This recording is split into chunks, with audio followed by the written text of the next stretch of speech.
Red or black? Black? Absolutely. Cool.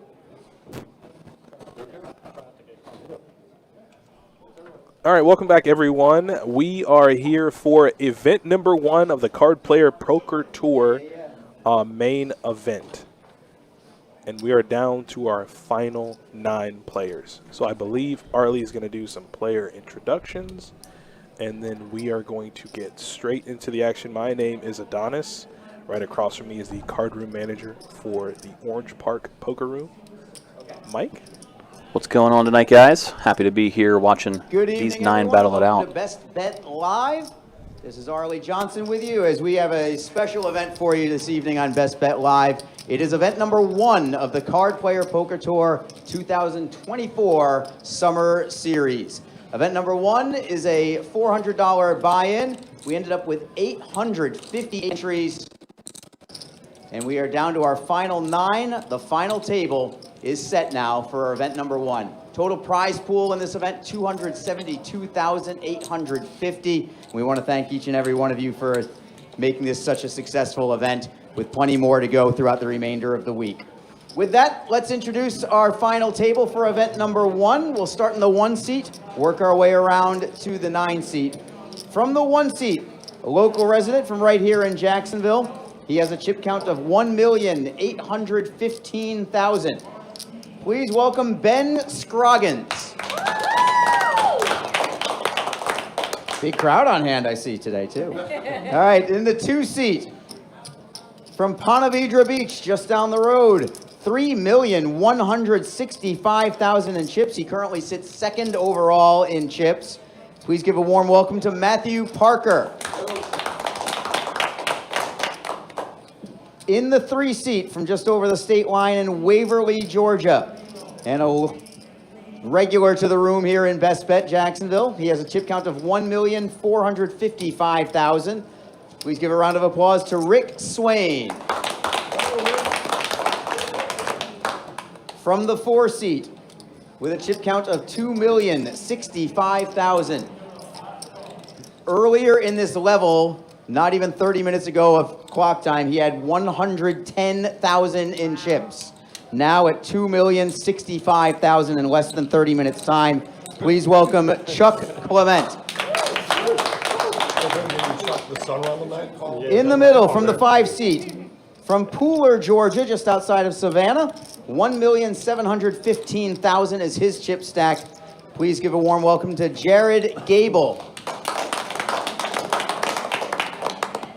From the 6th seat, currently the short stack at 885,000, but as Chuck can tell you, things can happen quickly around here. He is from across the country in San Francisco, California, but he likes to call Best Bet one of his favorite rooms, as we've talked about. Please welcome Jimmy Lee. To the 7th seat, from right here in Jacksonville, his chip stack is at 2,180,000. Please give a warm welcome to Kevin Costello. From the 8th seat, from St. Augustine Beach, a chip count of 2,855,000. He likes to call himself the Puntmeister, but we're going to call him Shane Sinnott. Go, Shane. And rounding out the field sits our chip leader in the 9 seat. He is from Jacksonville Beach. Did I hear this correctly? First multi-day tournament here in Jacksonville, is that right? Correct. That is correct. First multi-day tournament here in Jacksonville, and he's making it look easy for now, but there's a long way to go. He has a chip count of 4,710,000. Please give a warm round of applause to Nicholas Fox. All right, gentlemen, we are going to resume play with the blind level of 30,000 small blind, 60,000 big blind, 60,000 ante, of course. Just 2 minutes and change left in this level, so blinds will be going up very shortly, just another hand or two. Our dealers today are Theo and Chewy. Theo in the box right now. Button is in the 2 seat with Matt. Good luck, everyone. Theo, shuffle up and deal. All right, everyone, and that was the decadent and amazing intros from Arlie Johnson. As you can see, the final 9 here, as we were talking about, Mike, like as far as earnings go, not much. I mean, outside of Ben, but everyone here has fought, and they deserve to be here. And I think even not capturing first place, this is going to be some good money for these guys here. Yeah, for a large chunk of these players, could be their highest score in their career so far. For other players, maybe not quite as much. The opening events are always really fun for that. You get a wide range of players, $400 buy-in, prize pool over $272,000. Doesn't get much better than that. Absolutely. Just great experience for everybody, and to, like I tell everybody, to outlast a field, hundreds of players, it's just not a small feat. You hear all the time in dark corners, in alleyways, of how the set monster came and devoured somebody's two-pair. Like, it just happens. And to be able to navigate a field, to kind of steer clear of those coolers, or to take those coolers and to kind of hang tough, it's amazing. So congrats to all 9 players. You guys are amazing. Now, speaking of hanging tough, we saw Richard call the continuation bet with ace high. His hand's going to stay best on this run out. Both players hit a jack on the river. Richard bets a little bit for value and gets paid off. And he's got the best jack, so he's going to get he's going to take that pot down a little over $500,000. And the pot blinds are pretty high. I think they're 30 and 60,000. Now talking about those pretty good payouts for this final table. I believe Adonis is going to flash them up here. We got almost 60K up top, 59,000 for first place. Again, $400 buy-in in this event. Everybody's locked up a little over 4,600 at the moment, and then it just starts climbing from there. So going to be fun to see how different players decide to navigate all these pay jumps, especially when you have a guy like Ben there in the 1 seat, tournament crusher. He'll be going for the victory. I believe last time we saw him, he didn't even accept a chop. No, Won he's the WPT Mystery Bounty outright in 2023 in November. Took home 56K. Yeah, he's Back not in the business of chopping. No, back in 2021, he took down funny enough, this is a card player tour. He took down the card player main event that year, 2021. No chop as well. Almost 160,000 for that one. So Jesus. He'll be going for the win. If he senses anybody trying to make a pay jump, he'll probably take advantage. Here we saw Nick. Not going to tread lightly, even though it's his first final table. Puts in the 3-bet with ace-queen, as he should. Now Kevin puts in the call. Wow, Oh. ace, 10, 8. Top 2 for Kevin. Only saving grace for Nick. 3 clubs on board. Can't imagine he's going to go too crazy. Obviously still going to bet for value when it checks over to him. Good bet size, 150K. Nice little down bet on the ace-high board. 5 of spades on the turn. Yeah, pretty clean turn card. No reason Nick shouldn't bet here when it checks over to him. See what size he wants to use. Still keeping it pretty small, charging any sort of flush draw that Kevin might have in case he has a weaker ace. Now Kevin's going to spring the check raise. Doesn't want a club to peel off on the river. In case Nick has, king or queen of clubs in his hand, you want to start charging him now. I mean, with no redraw here for Nick, it's going to be really tough for him to try to win this pot, but Kevin's just hoping that club doesn't come because that's really bad news for him. No club, and yeah, he's going to go ahead and just ship it. Might be able to see Nick get away here. Obviously a tough spot when you flop top pair as the aggressor in a 3-bet pot, but the jack on the river especially. Now the hands you may have been targeting like ace-jack suddenly have you beat. Ace-10 already had you beat. He called? Does put in the call. Damn, Kevin's going to get up to $4 million. I mean, that's a tough hand to play. Really tough call to make on the river. As if you're Nick, I mean, yeah, you have the queen blocker there, so you kind of block queen 9. He's probably not going to be calling a 3-bet with queen 9 pre, but you don't have any redraws in your hand. You have no clubs in your hand. And Yeah, unblocking the flush draw too. Yeah, you lose to a lot of 2 pairs. But kudos to Nick for the check raise size on the turn. I think that's what set up the river jam to get paid. I think his all-in on the river was about half pot. If it would have been a little bit pricier, maybe Nick would have let it go. Yeah, that's just a devastating blow for the kid, not only for his age, but, so new to tournaments. You take such a devastating blow, 2 hands into the final table, you got to keep your mental state, strong. And understand that you're here for a reason. You were the chip leader. You were. Still has plenty of But you chips. still got plenty of chips. He looks calm, so that's good. Andrew Dykeman, see you next week for the main. Can't wait. I love mystery bounty tournaments. I love what they bring. It's fun. Woo, can't wait. Like, oh, you get to pull out of a like it's like a Wheel of Fortune type thing or a Jeopardy type thing. You just pull money. Yeah, we'll do that. But do appreciate everybody's been tuning in. Saw a bunch of different fans of different players on this table. Let us know who you're rooting for. Probably one of my favorite things ever is when you got family members, friends showing up in the chat, cheering their buddy on. What better things to do on a Sunday night? Watch a friend of yours ship a tournament. Yeah, and it's not September yet, so you have every reason to be here. What are the payouts for the tournament? Yeah, I'll put that up following this hand, so make sure you just stick around for another minute or two, and I'll make sure to get your payouts up on the screen so you can see it. Yeah, right now everybody's got 4,600 locked up. Obviously close to 60K for first. Pay jumps. Going to be a lot of fun in between. So it looks like Richard opened to 160,000, 40, 80, small blind, big blind. Yeah, one of the min click, even after Nick limped. Usually you're going to see somebody go more like a 3x over a limper, but just going with the small size. Gets to play the hand in position. Slim Jim's going to call on an extremely short stack with King 9. He is in the big blind, so he's kind of handcuffed here. He probably figures the guy behind him will call, and you're getting extremely good odds here with already 160K dead to peel a flop. So 3 ways we go. 600K in the middle. Did come down king high. King, queen, jack. 2 clubs on board. Extremely draw heavy. Yep. This is just kind of self-explanatory. I still got a gutter. Whatever. If you have ace-10, just take my money. Well, let's see if Richard wants to put in the call with the open ender. Getting 2 to 1. Just going to let it go. Yeah, that's just kind of straightforward there. I'm in the big blind. I got 160K dead. He opened to 160. It's 80K more. A flop top pair. I'm in.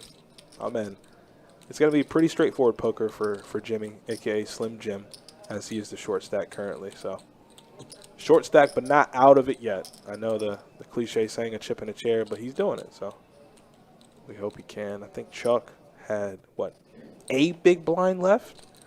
And spun it up. In the hand history of spinning it up, at one point he turned quads against what I heard was a very big flush. Yeah.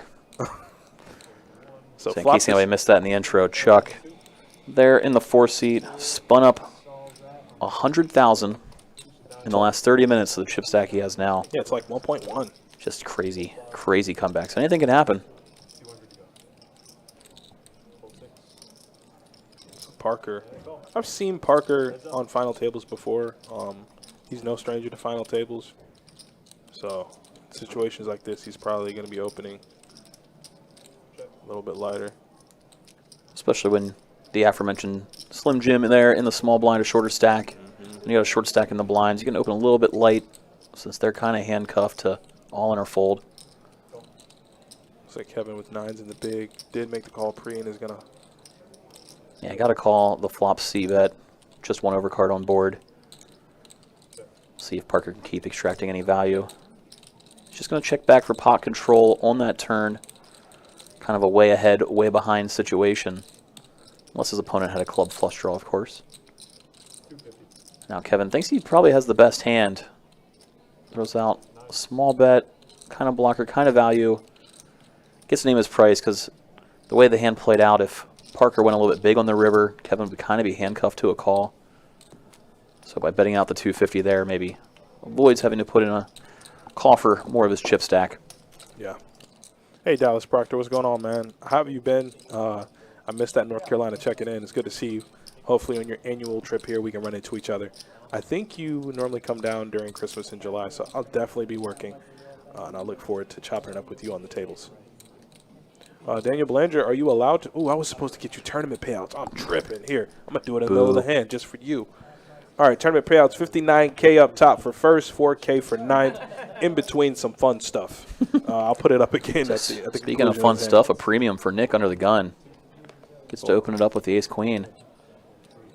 He didn't find much fortune the first time in his run out, but I don't think that's going to stop him. He seems like he's playing the same exact game he was even after he lost the pot, so that's good. That's what you want to see. It's what you strive for as a player too. Just keep making the correct decisions. Meanwhile, well, ace queen of his own. Slim Jim finds the 3-bet shove. Let's see if he's willing to risk some chips. Obviously, he doubled Kevin up early with ace queen, and I mean, it's about a 15 big blind shove. Probably have to put in the call. Obviously brutal when it's representing about half your stack. Not to mention that PTSD is all up in his brain right now with ace queen. Yep, and you're right. PTSD prevails. He lets it go. Yeah, it's tough there. You can't help but think, man, last time I played this hand, look what happened. I doubled a guy up. Himmy, not Himothy Williams in the chat.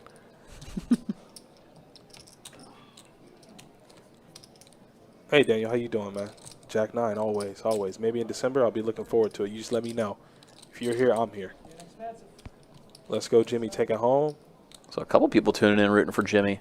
Yeah, that's good, man. Said he's hopped around the country. He's a member of the military. Plays pretty much everywhere he goes from the looks of things. He's played in the D.C. area, the California area. He loves poker. Here in Florida. Kind of had a bad run at it, but he's been running good here recently. And so he's now he's now going to be looking to try to cash, one of the biggest scores of his poker career here tonight. He's trying to check that trophy on the bag check-in. Yeah. I'm going to save all my San Francisco 49er trash talk. I won't do that here tonight. You probably should. Because he's playing for a lot of money. I'll let him live. September comes, he knows what I'm talking about. So it looks like Kevin here is going to open King Jack on the button. King Jack suited.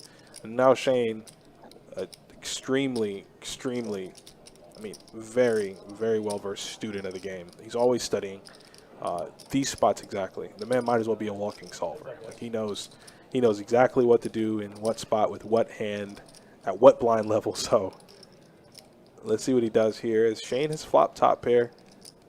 Shane does have some back doors working for him, but right now they're just currently back doors.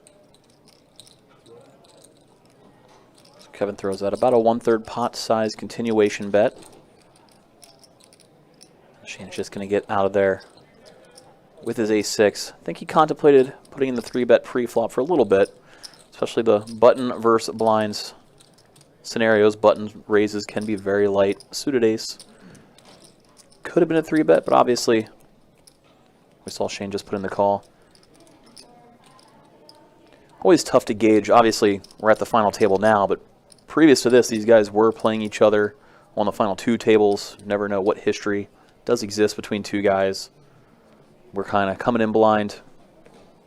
And outside of, I think when they hit redraw at 3 tables, they played for maybe an hour with each other, but I don't think any of these guys have been fortunate enough with, all the tables they had in the earlier days of the tournament. I think they haven't played much with each other at all. So they're still trying to fill each other out. So definitely a big field, 858 players. Woo! Some of them did not meet each other on day 1 across the 6 flights, so. All right, Shane gonna raise it up from the button himself this time around. King, queen, easy raise. Quick folds over to Ben. Ace-10 suited. Might see a 3-bet come in from him. Very aggressive player. Yeah. And it's a 3-bet scenario and hand.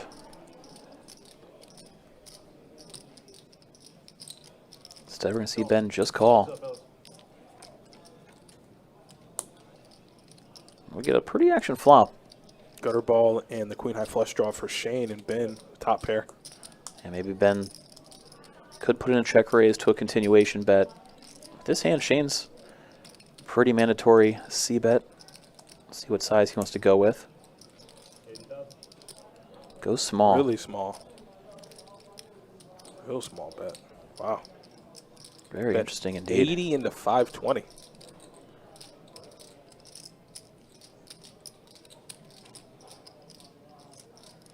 Yeah, I was like, that's definitely going to induce a raise. I mean, it's really, really small. Really think Ben planned on putting in the check raise regardless. All right, Shane. Maybe had to think about sizing there for a minute. That's what Shane studied for.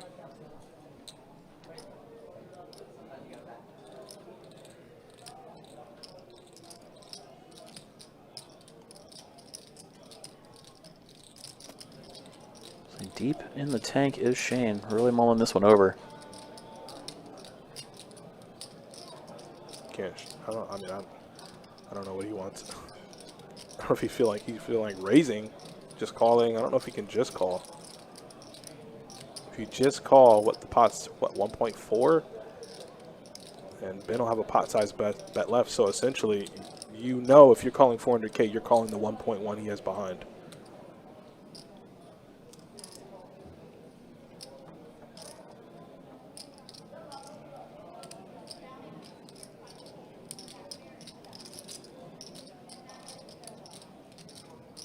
It's a tough scenario.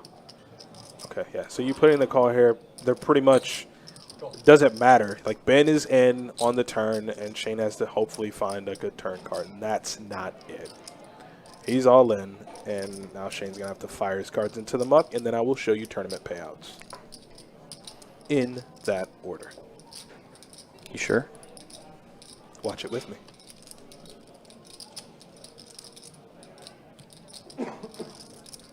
Could easily see Ben put in about $500,000 chip bet too. Oh, he's gonna check it. He's trapping. I look like such a fool. Oh, such a sneaky check. Well, from Ben's perspective, what is Shane continuing with on that flop? A lot of times it's going to be the ace of clubs. Do you So really he want might to be give trying a free to card though? No, I think he's trying to induce. Oh, okay. Again, Ben's playing for the win. He's trying to get all the chips in the middle if he assumes he has the best hand. Oh, now Shane's putting himself in a tough spot. If he rips it here, like, all right. So what do you bet? 400. So what? Pot's 1.3. Well, he's reading Ben for a flopping top pair with, like, you know, Jack 10, Queen 10. So that ace does look really scary. A card that Shane can represent. Again, he would call the flop raise with an ace of clubs. But if Ben check rips, like, what do you do if you're Shane? You throw up. And then you play the next hand. There it is. There's the all-in. Okay, so really good check there by Ben to induce a bet. So we're gonna go with your. We're gonna go with This is why your. Ben's very good. We're gonna go with your prediction. So now Shane's throwing up, and now what you said, put the cards in the muck. But I mean, there's so much in the middle, but I don't think he can call. I mean, you could easily be drawing dead. Like, oh, Shane's gonna get a count. This is tough. This is Very tough. Oh boy. And as you can see at the top of your screen, Shane has 11 available outs. Ben turned top two pair, aces and tens, and Shane has but a hope and a dream currently. With king high, he has a gutter ball to Broadway and a queen high flush draw. And is essentially for his tournament life. If he calls here, doesn't hit, he'll be reduced to crumbs. I mean, he'll still have like 10 bigs. What is it, 40, 80? So like what, Yeah. 400K? 400K in a dream. And we all know dreams come true here at this final table. Just ask Chuck.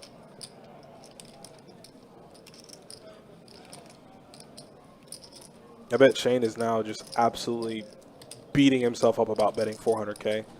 Just check it through, see the river. I mean, I think bet fold isn't necessarily wrong either. That ace really does hit Shane more often than it hits Ben. Especially when Ben check raises that flop. Having a 10 makes a lot of sense. This is a really When tough Shane spot. calls the raise, he has the ace of clubs a lot.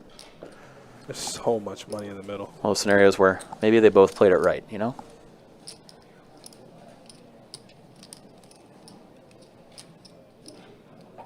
What does Shane have behind 1.5? Yeah. This is. I mean, Listen, I am. You can take Go your on. time, man. This is a tough spot. Like somebody say, well, Adonis, he doesn't have a pair. Okay, but there's so much in the middle. Like just giving up what he put in. He put in 400K on the turn. He bet we put in 400K on the flop. He put in 400K on the turn. He's in for $1 million. 200 pre, and then 4 each flop a turn. You got $1 million of your children in the pot with what 1.5 behind. Yeah, I mean 1.5 is still 20 bigs. He's pretty priced in. Yeah, without even like beginning to think of the numbers. He got 11 outs once. 25%. I mean, he's priced in if he knew the hands. Like if he could see what Ben was holding, he would have already called. But he's got to consider how often has Ben doing this, you know, with an ace-high flush. Like, is there times I'm drawing dead? Ben would defend the big blind with king X of clubs as well. Yeah. What king X can he have? King Jack? Yeah. Well, any he can king. have I mean, King out of the big blind, he could be defending with any suited king. If it was a button open, a big blind call. You know, it's moments like this where I love and I hate poker. Because can you imagine being in the blender in that situation? Like, what am I going to do? Help me.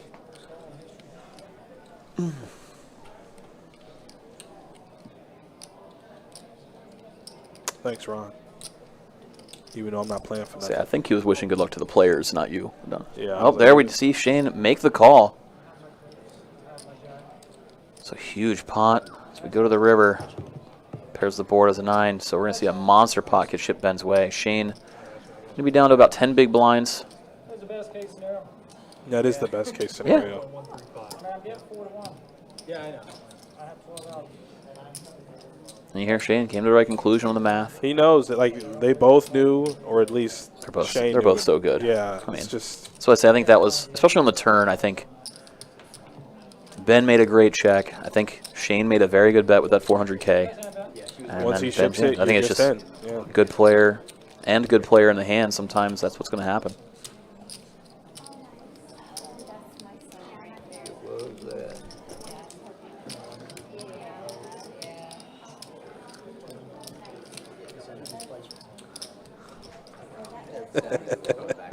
I love Mike. All right, on the deal change. Here we go. With the payouts, just a reminder, everybody, what these guys are playing for. Again, this is a $400 buy-in event. Almost 60K up top. A lot of pay jumps in the middle. Everybody locked up with 4,600 right now. We just saw a monster pot get pushed Ben's way in the 1 seat. Imagine he'll ramp the aggression up a little bit. All right, guys, step is here. First round of drinks are on us. Whatever y'all want. It's almost happening. No Don Julio. That's it. No Don Julio? No Don Julio. What if John was here? Did somebody order... Did the 2C order Don Julio? Get out of here, man. What are you doing? Hopefully he ordered that for us. Then it is Then it's acceptable. way acceptable. In that case, he should order 2 since there is 2 of us. But sorry, Adonis. That's okay. I understand. You can have the next one. That's how we do it. I hate the slow roll. In what aspect? You mean as Talking far about for as they're talking about the river card because said how the dealer ripped the river card there after the all-ins. Oh. He's saying I prefer it that way. I don't want to have to sweat my run out. No. Just give it to me. Just give it to me straight. You know, some people like to go jump in the pool. Some people like to dip their toe. Get in there slow. I want you to rip the Band-Aid off. I don't want it to be but a 3-day-old scab. Just whip it off, please. His board pairs on the turn. Ben does currently have the best hand and now improves to a better 2-pair. Aces and 7s. Look like Parker reached for chips there for half a second, but we see Ben lead out.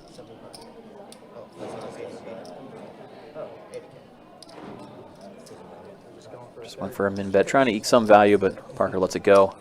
Didn't want to call, hoping to chop.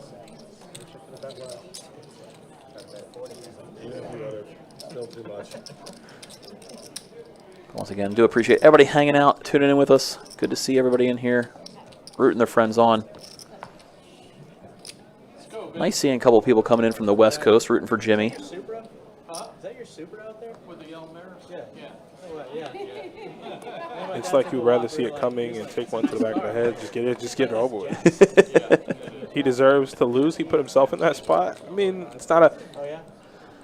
I don't think it was. I'm with Mike. Like, I'm rolling with Mike. I don't think it was a bad bet on the turn because the turn card kind of hits Shane's range.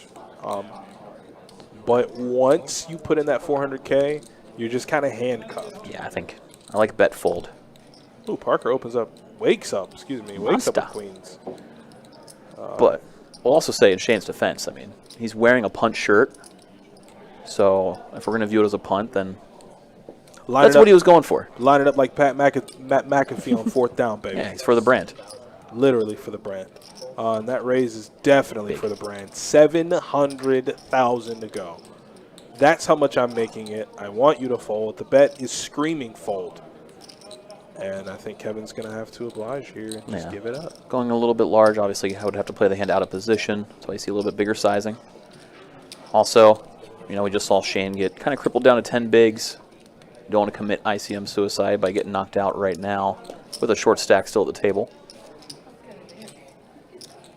And if the booth was thinking about talking shit, I was in a small blind, that's why I raised so much. Yeah, see? That is so How did he weird. know that I just said something about raising? That's why it's so weird, because you say that and then he just goes, oh, if you want to know why I made it so big, it's because I'm in small blind. Kind of freaking out right now. Playing it out of position. That boy. But no, definitely sizing up out of position. Zach Wood says, I got 15th, feel like I should be at the final, got in a cooler. Well, this is a safe place, so you can tell us exactly what happened. I'm here to listen. And I'm not being sarcastic. I am. I'm literally here to listen to you guys. Or read it, and then see what these final table champions are going to do. Ooh, Parker, tell me how good you run, baby. Just tell me how good you run. Ace queen now, fresh off the ladies. Now another guy decides to just put in the call from the button, a little trappy. All the Broadway cards out. Could work out if this comes, well, can't come queen high now. We see all 4 queens represented, but could have sniped a monster pot if it came queen high.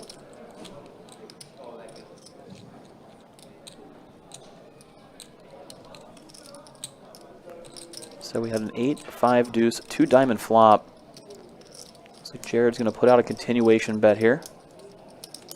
He did pre-flop a raise from under the gun, which looks very strong. He can have all the overpairs of this board. Tough spot. Parker might think his ace-queen is best, but does still have a player behind. No, Joseph, they are not going to be going to the rail to check any charts or solvers. Like I said, the only walking solver on this table is probably Shane. All the players are intelligent, but Shane is just... There have been many nights, man, I've been talking with Shane, and he's like, hey, you want to see the setup for tonight? And this man literally is like multi-screening it. Like he's got... Look at that raise by Parker. Gets to take this one down. Parker's an animal, man. I mean, read the situation. Knows that Jared would c-bet a lot of the time. You can put in a small raise and see how he reacts. Obviously, if he's just c-betting with overcard, he's got to let it go like he did. If he's got an overpair, he'll continue, and you can kind of check back since you're in position on the turn. Try to spike an ace or queen on turn or river.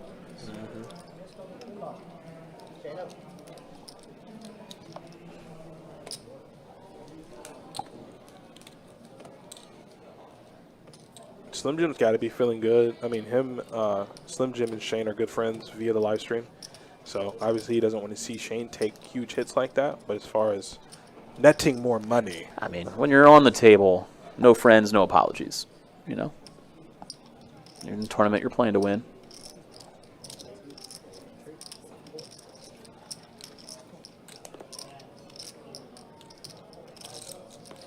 And we saw Nick, the young gun, opened it up.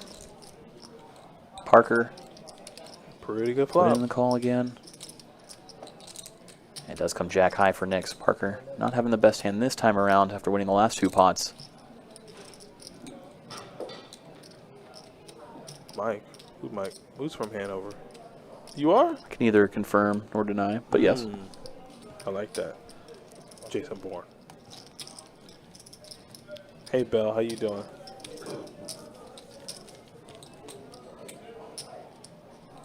Jimmy there being the short stack laddering up. We have yet to find an elimination on this final table, but I tell you, man, these guys are grinding. So over half an hour in, no bust outs. This is the makings of a good final table. I'm cool with it. What is the buy-in for the water scramble? What's the buy-in for the water scramble, Mike? At least one Marco Polo. We didn't even do good in water polo at the Olympics. We got our asses beat. It was bad. Disappointed. But is there the main is a mystery bounty? That's 1,700. I'm guessing it was an autocorrection from WPT Scramble.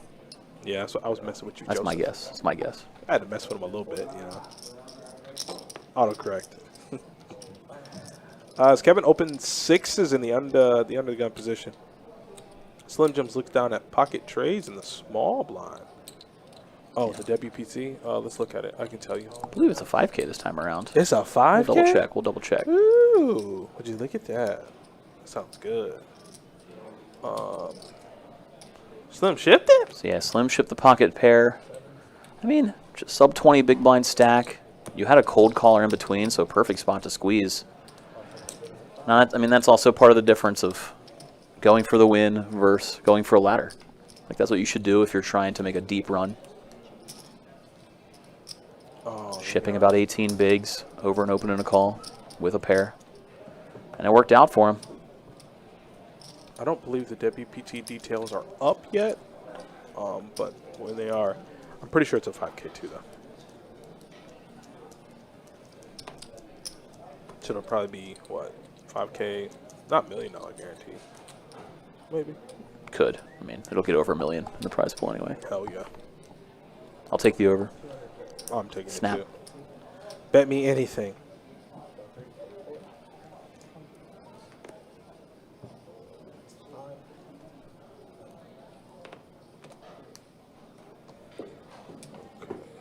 All right, after Nick, open it up with 9-8 offsuit.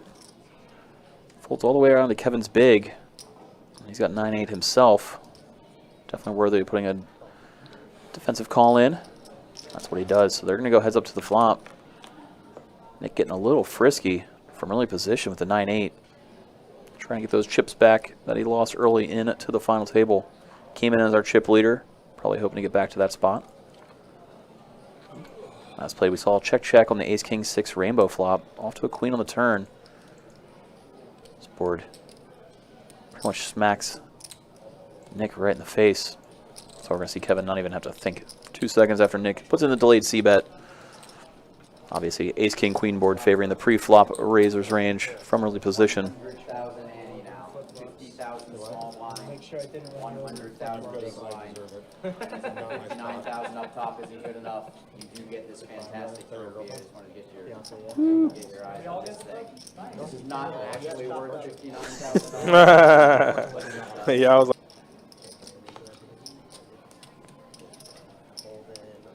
All right, we got a couple of folds so far. Gets over to Parker. Pocket sixes. Gonna see him most likely put in a pre-flop raise. Sure enough, there it is. It's like just over a min-click. 2.5. Hit 250K off the 100K big blind. See Richard put in a call, getting a little short. Called with the ace-8 offsuit. Now Jared waking up with a big hand. Oh boy. 10 big blind stack. This is what you know dream what to of. do. I'm gonna be all in, boys. I mean, so much dead money in there too. It's nearly a double up if everybody folds for him. It's a great spot for Jared. So we do see him ship all the chips in there. Easy slam dunk all in with pocket tens. I'm just assuming nobody wakes up with a monster out of the blinds. Gonna be a tough spot for Parker. Only a 10 big blind all in. He's asking for the count. About 7 more big blinds to call. Getting a pretty good price. You are flipping a good portion of the time. I mean, again, Jared started that hand with 10 bigs. You'd be shipping all in with a lot of Broadway cards. Wouldn't be too surprised to see Parker put in the call here. And he doesn't have to worry too much about the player behind since Richard's another short stack. So we're going to see him mulling it over here. If his pair was a little bit bigger than sixes, the chips would be already be in the middle. Is that your favorite spot on the table?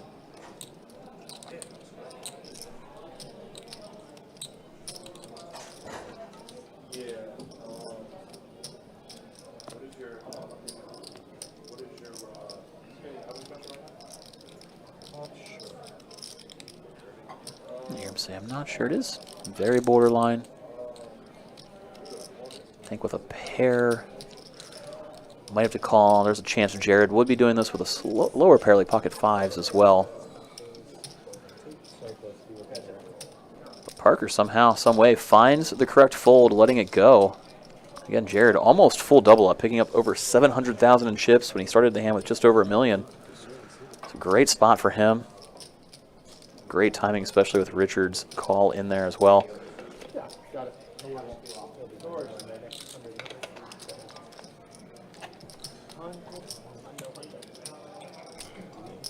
Still 9 players remain here on our $400 buy-in. Opening event for the Card Player Tour. It's all total of 858 players in this event. Now only 9 remain. Everybody chasing the 60K that sits up top.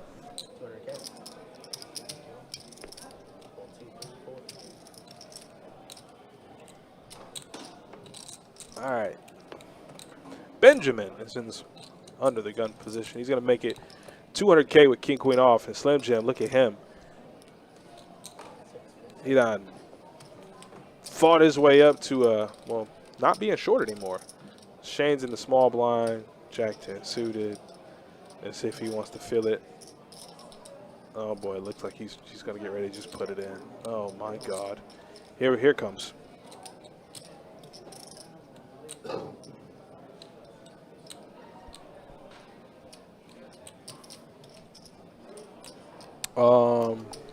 No, okay, just extra.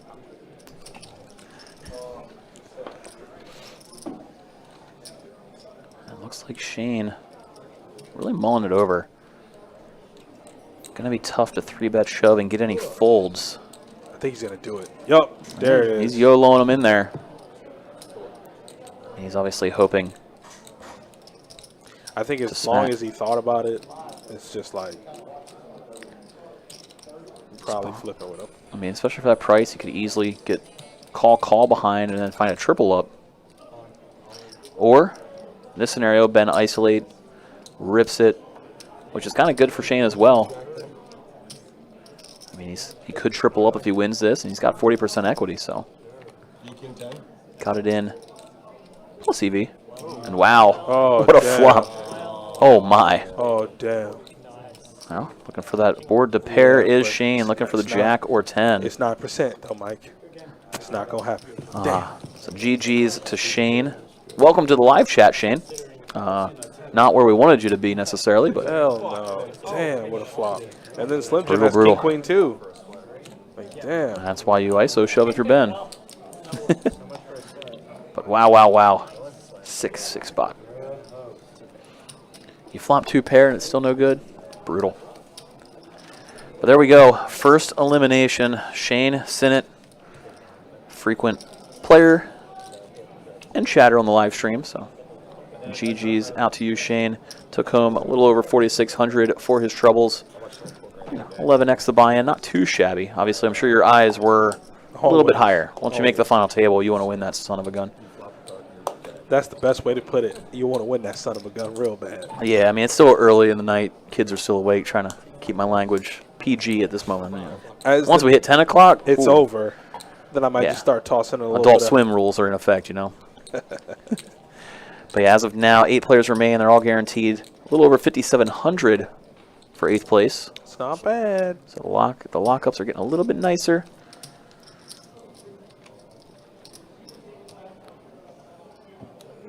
Nick in the small blind makes the call. Ben folds. He's gonna call her with A7 off. Oh, he's gonna Pair flop versus up pair. Yeah, Nick flopping the ace, Jared flopping the queen.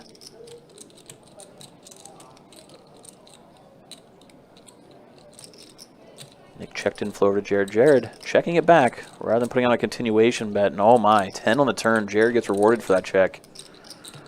Again, disaster for Nick. We saw him lose a pile of chips earlier with top pair versus 2 pair, and here we go again. Kid can't catch a break. Then he's like, man, I shouldn't have called the extra, 80K with A7. It's always bad. And Jared let out half pot size bet on the 300K. Or Nick rather let out. Now Jared probably debating between raise and call. See him cutting out the calling chips, seeing how much of his stack he'll have left. If he does put in the call, he has a pot size bet behind. So, and well, Oh.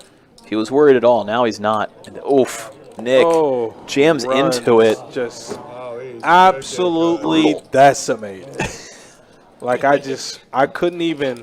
I don't think I could blink. And he just put it in, and my man Jared said, "I'm about to learn you something, young fella." So Jared. Wow, that could have ended so badly for Jared if he continuation bet flop and Nick check raised. Instead, the way it plays out, he finds a full double up now. And Nick, That's crazy. left with crumbs in the 9 seat. Disastrous turn card, worst river, and then you move in, and my man snap. When he snaps him off, you know you're dead. Yeah, not much worse than jamming there and getting a snap call. It's like, oh, oops. I ain't- Sorry for trying. I didn't think he was gonna jam river, but damn. All right. If you're Jared, you love it, and if you're Nick, you hate it. It's real simple. Doesn't take a rocket scientist to see that. Wow. You can take those hands out of his wheelhouse for the rest of the tournament. He's no longer playing ace queen, and he's no longer playing ace 7 offsuit. If he had ace queen that time, it would have been fine. Man, Nick, The unfortunately, side eye. crippled down to 7 bigs after that doozy of a hand. Keep your focus, kid. You ain't out Let's yet. see if he can make a comeback. Nick again.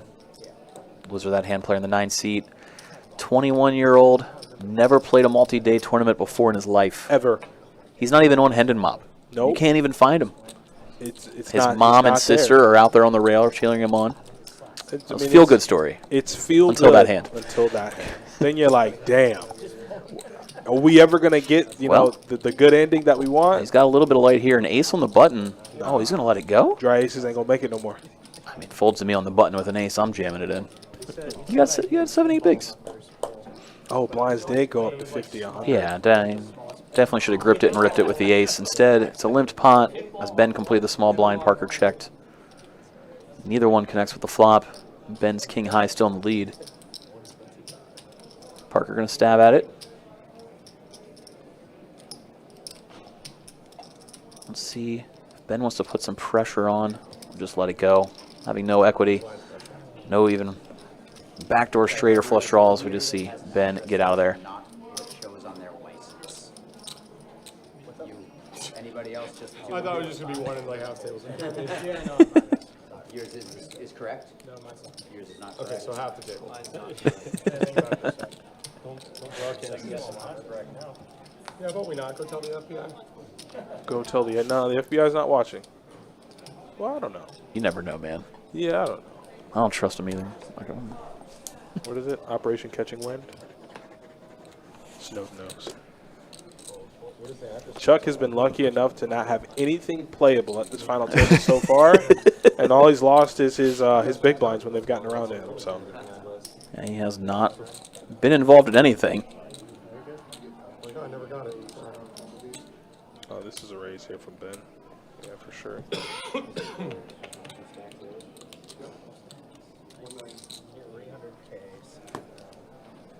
Oh, Nick. Ho, ho, Nick.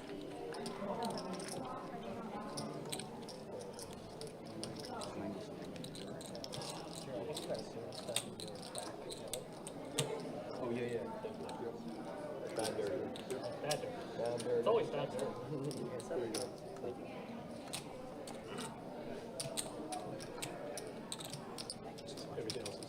Okay, awesome. Thank you.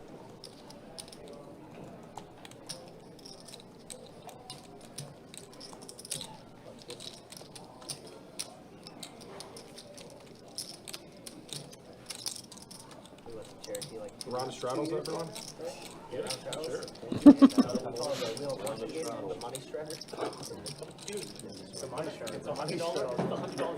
Single credit? Oh, dude. Oh, I shouldn't have. You know the way? I shouldn't admit this because the wife beat my I remember I shredded. I was like on tilt. I'm like, all right, we just gotta chase this bonus. Just gotta chase it, you know? Just keep feeding it, bro. Keep feeding it. Eventually I'll get the bonus. Sorry. I never do that stuff, but man, when I do. Exactly. When I go hard. Yeah. Always play it when I do. Oh, kings for Ben. Oh, ace queen for Nick. Well, let's go ahead and get some predictions going. Raise and Probably a ship, and Yes. we're going to be off to the races. Cocktails, anybody? I did see An ace queen, the hand of negative destiny for Nick tonight, it seems like. So these guys are definitely getting it in. Yeah, he already all in, and he's already called. Oh, yeah, we're already there. I still ran into it. Just Yeah. Not as bad as you thought he did. All right, so all in here. Nick looking to spike an ace to stay alive. Oh, He's got out. that's a gut shot. Looking for a jack now to make a straight. Lots of chop outs now. Not to be had. So unfortunately for Nick, we're going to see him eliminated here in 8th place. Nick going to be taking home a little over 5,700, 5,730 in his first ever multi-day tournament. He has Mad nothing props. to be ashamed about. Mad props. This man is 21 years old. He's about to get $5,700 handed to him. You gotta make good choices. Stay out of strip clubs. If you final table every event you play, career will be all right. That's just crazy, though. First ever event, outlasted about 850 other players. That's good. Sick. That's good. Maybe we'll see him again. Bright spot, bright future, potentially. I mean, main event's coming, and he's got 5,700 reasons to play the main. We're going to see him again.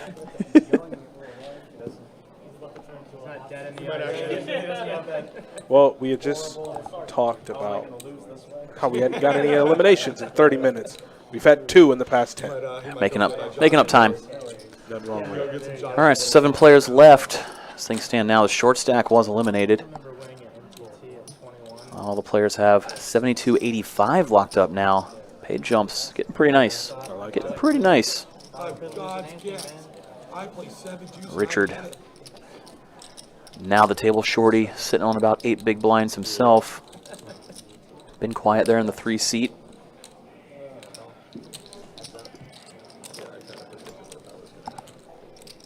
It's gonna be Jared and Slim. Heads up to a queen high flop, so great news for the aforementioned Himmy in the chat. Puts out the continuation bet. Jared quickly lets it go, and Jimmy chipping up. Came in as the shorty of this table, Grinding, man. and he's just Grinding, chipping up baby. over 2 million Grinding. now. It helps to not be in the spots that we saw Shane and our boy Nick in. I mean, Shane's spot was really tough. Kind of handcuffed himself once he bet 400K on the turn against Ben. So not having to be in spots like that have proved to be fortuitous for Slim Jim. You know, that's the. Do you go for the win? Do you go for the jumps? Everybody's got their own style. Sherry, I'm going to say hey to you first, and I'm going to say I love you. But I'm also going to say that I need my peaches, okay? It's hot outside. I need something cool and refreshing. So when you get a second, Fall's right around the corner. It's got to be cooling off, right? I need them peaches, man.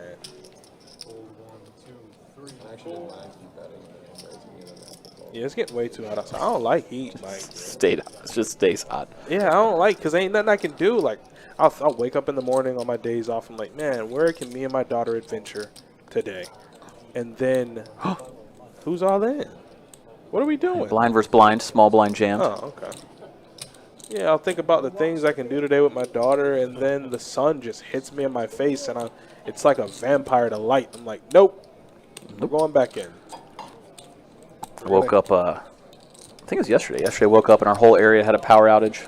Started getting very nervous. I was like, I need this back on before it gets too hot. Like, what am I going to do today? Just start burning.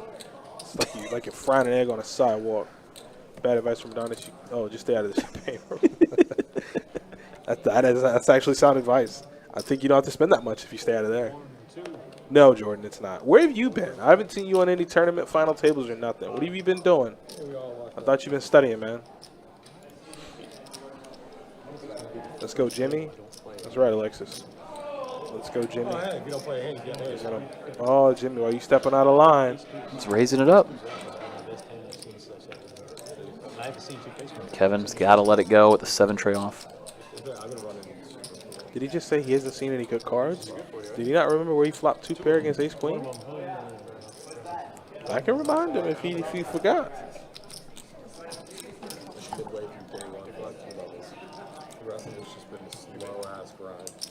Yeah, that's exactly what it's been. Get aces, they walk.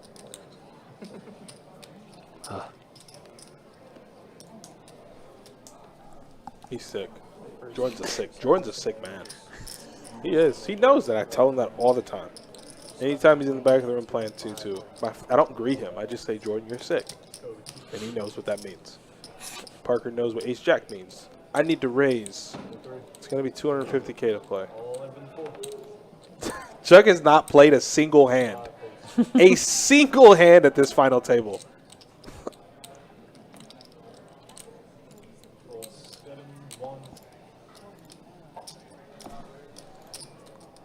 Chuck has not played a single hand. And Chuck's like, all right, I'm just in. He's in there with this one. 14 bigs. I don't want to see an ace or a jack. All right, so classic flip here. Chuck looking for his eights to hold. Parker obviously looking to hit an ace or jack to eliminate him. It's a clean flop. Yeah, 5-4-4. Okay. 9 on Clean the turn. You Ace got or jack only for oh Parker. Boy. And Would Chuck you look at that. finds the double. Come on, Chuck. You don't have to play many hands if you win the ones you do play. Come on, Chuck. Do you like the call from ace jack? I wish I could see Mike's face right now. He's like, I don't know. What did Chuck have? 15 bigs? Yeah, I mean, Yeah, he had about at first 15. glance you think, I don't know, but then But then you got to think about it. it's in only big 15 big blinds. blinds, yeah. Yep, blinds are 50, 100. They just went up to 50, 100 not too long ago. Chuck, obviously an experienced player. Parker knows that. They're both Jacksonville regulars, so some familiarity that he knows to shove a little bit lighter of hands than you would assume a tighter player versus an experienced player. So, yeah, 15 bigs. Let's run the cards. Good luck me, you know? That's what you're going to do. That's essentially how Parker felt. Like Yeah. when he grabbed the chip, he's Yeah. like, all right. All this is right, what I here we got." go. There you go. Chuck has played one hand. And Parker was just talking about how he's been running a little poorly, so now we got to see it on display. He's not lying. Not bad. Not bad.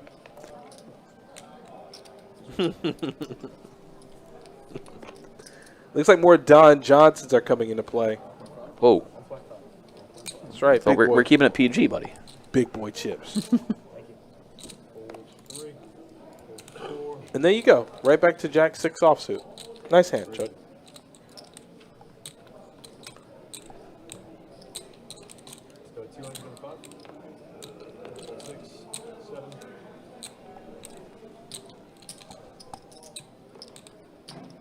Been in the small with Queen 6 suited.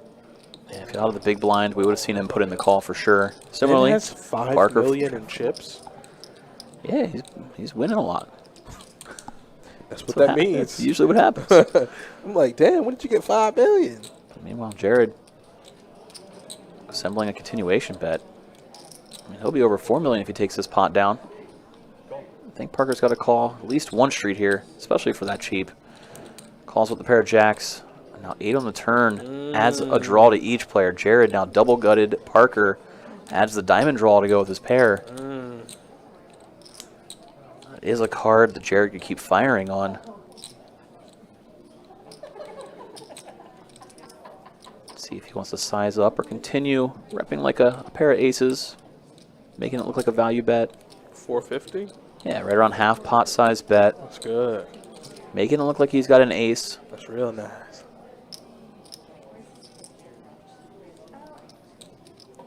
How much does Parker got? I say he's pretty decent still, even after that hit on the last hand. Yeah, but these little pots here are starting to chip away at his stack, you know. Call 450 Yeah, here, call 200 here. He's not folding. It's just a question of raise or call. And there's the raise. He's going with that route. Really put Jared to the test. If Jared has, you know, ace queen, ace 10, can he call an all in? And if he does end up calling your all in, you still have so much equity with the pair plus flush draw. Yes, So you do. Yes, you do. You're still nice not out. Max pressure. It's a good check raise shove there by Parker. Well timed. I mean, even if Jared had a real hand, aside from ace jack, obviously 2 pair plus going nowhere, but if he had a 1 pair type hand, he'd still be tanking right now.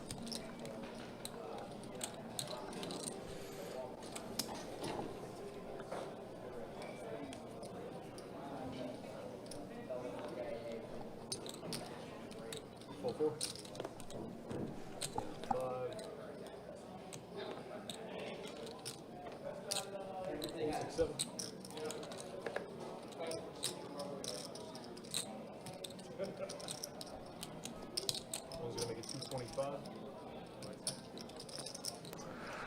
right, Ben putting that big chip stack to work. Puts in the raise. Got to raise it up from the button. You got the short stack in the big blind Richard. He's going to call. Hoping to hit a piece on this flop. He's got a less than a pot-sized bet behind. Piece does not come in. Queen, queen, 6. Richard checks it over. Ben goes out and throws out the continuation bet. Richard's got to let it go. So Richard now, they're in the 3 seat, crippled down to 5 big blinds.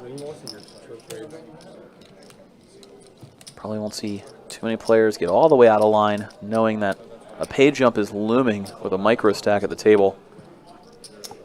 And right now they have 72.85 locked up, 6th place, pay 86.96. You're talking about a $1,400 pay jump. I don't want to miss out on that with a misstep.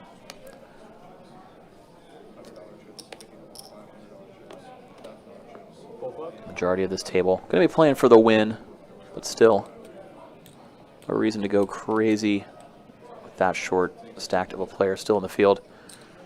I see Slim Jim open it up, 7-6 suited connectors, fixing the raise, and oof, Ben waking up with a monster pocket kings. He is the current chip leader at the table. Looks like we're going to see that stack get even bigger after this hand. It's just a matter of how we get there.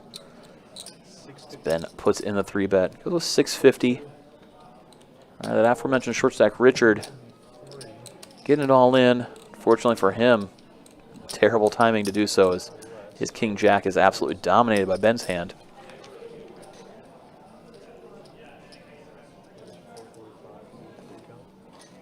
Jimmy gonna think about it with Richard's chips in there. Is he getting a decent price to see a flop? He thinks he is getting the right price. We're going to see him put in the call. So big pot looming.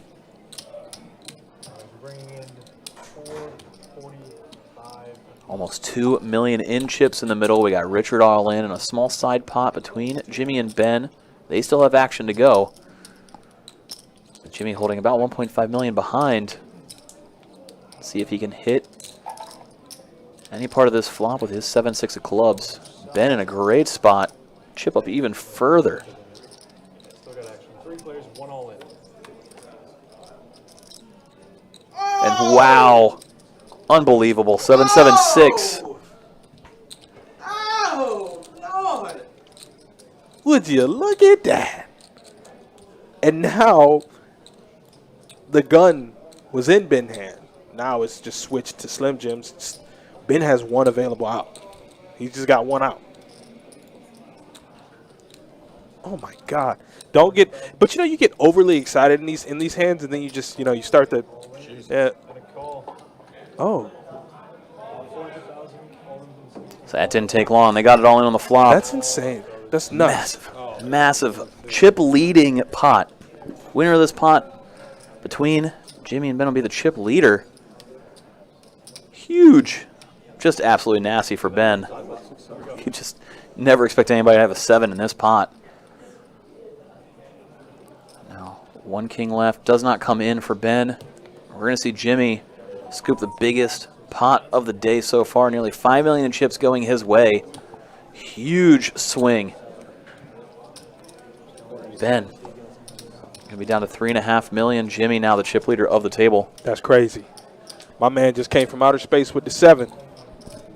How you do that? Well, first you raise, then you call, then you So then obviously you smash 7-7 tray. I Just, missed oof. it. In what situation was he calling a 3 bet of 650 So with 6-7? going back to pre-flop, Jimmy initially opened from early position. cool. Just over min click as normal. Ben put in like about a 3x 3 bet with his pocket kings. And then Richard went all in for about $500,000 with the king jack off. So Jimmy holding 7-6 of clubs, closing that action with Richard all in. Means he thought he was getting a good enough price to call and try to hit the flop, and sure enough he did hit that flop after he put in the call. That's nasty. And I mean, look at it now. That's real nasty. 5 million in chips. We did see Richard eliminated. Couldn't get anything going. That's for sure. Not to say the least for Richard. I don't even remember who he was. Who, Richard? Yeah, and the only reason why I'm saying that is, Quiet, solid guy. well, no, I'm just saying next to Chuck, he didn't play any hands. He played a few, but he just He whipped didn't. Yeah, he the didn't ones that have he played. anything playable. You know, that's the worst thing. And thank God, like I don't run deep in tournaments because I'd be so mad. You're Yes, telling thank God me you don't run deep in tournaments. I outlasted 839 other people for me to see 4 tray, 6 deuce, 9-5. I don't get. I can't show off my talents if I don't have anything. I thought you were going to say you don't have any talents. I mean, I I don't. was like, what? I don't. That's why you don't make the final tables. That much is apparent. Yeah, unfortunate for Richard there to go out the way he did. Death by 1,000 paper cuts and then the elimination. Seen him at a couple of deep runs, a lot of smaller final tables and side events. He's trying to hit that big one. Just not meant to be today, unfortunately for him. But just like that, 6 players now remain. Final 6 got 86, 96 locked up for their troubles. Pay jump starting to get real. Almost 2K in pay jump for from 6th to 5th. You better talk nice to me, Mike. I like that. Oh, yeah. It's money. 86, 96 for this place. 5th place jumps to 10-4. We're getting fun. Speaking of fun, you got Kevin with a wheel draw, Parker with a flush draw, nobody with a pair. No short stacks really left at this table either. Now that we saw Richard eliminated Nick before that, they were the 2 shorties. And check 2, Parker does bet out with his flush draw. Easy semi-bluff spot for him. Just whether Kevin wants to peel with the wheel draw. Obviously, one of his outs in the 5 of hearts is dirty. Might make him lean fold. And that's what we see. I think if it was a rainbow board, you continue. Put 2 hearts on board. He's just going to let it go. Remember you had that hand earlier with me? You don't have to tell. I'm not asking for it now. I just So let's get a lay of the land. Wilson requested it, and I agree. Let's get quick chip count. Like I said, all the shorties are gone. Look at how deep everybody is now. Super deep. 25 to 48 bigs between all players. That is a very tight grouping. And with no shorties, it's just going to be who wants to start stepping out, try to push the other guys around. There's been no shortage in action at this table, though. Everybody kind of going for the win. That's cool. And, I mean, blinds are going up. So I figured we would have a lengthy final table. I mean, with blinds going up, everybody's effective. This might be another hour or 2. I mean, especially if we're getting it in kings versus 7-6 and 7-6 is flopping trips. This going to be quick.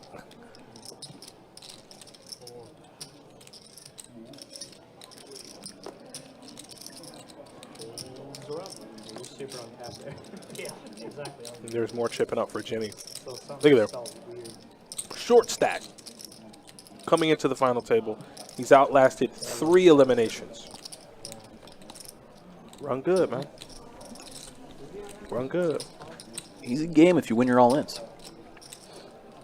Wise man once said, you have to win your all-ins. That's your part, Chuck. I don't know why I'm dealing with nobody over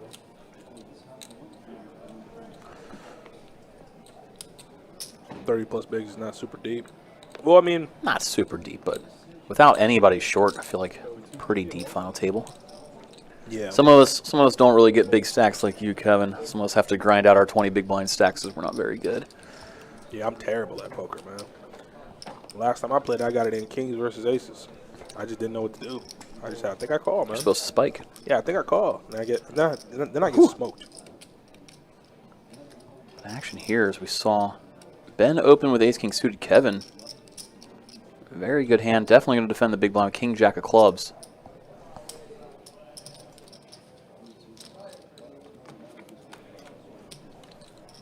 After the call, we got a 9-7 deuce, 2-heart flop. Kevin checks and flow over to Ben. See if Ben wants to continue on this board. He's just going to check it back. His hand might be best. Such a massive hand. All those low cards kind of connect with the big blind defends range. Well, pre-flop, post-flop, not as big. Ace high is a monster compared to the stuff you've been playing. Man, oh man, I've been trying to play tighter nowadays, man. Still ain't working. Trying. That's the key word, I think. I Yeah. don't know if you've pulled it off yet. No, my last hard. session I got, I had jacks, open, The guy to my immediate left didn't 3-bet me. He had ace king of hearts.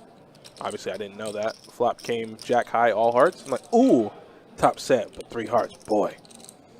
And long story short, turn, he shipped it, but he did the whole shaking his head like, damn, man, I don't think I can win, but I'm all in. I was like, ooh, I guess I'm all out very quickly. We just get a bet and a call. Ace high wins. Yup. Damn. Kevin feels deflated right now. Like, damn, that boy just snuffed me out.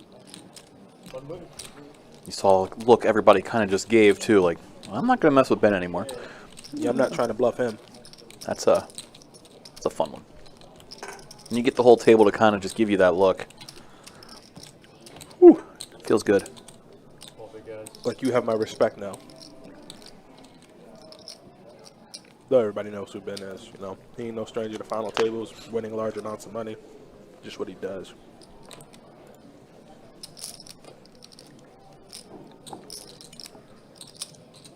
Raise 260. Fold 4. Fold 5. Fold 6. Fold 7. Folds around. Done good. Smack. I get a hand. Oh, fuck off.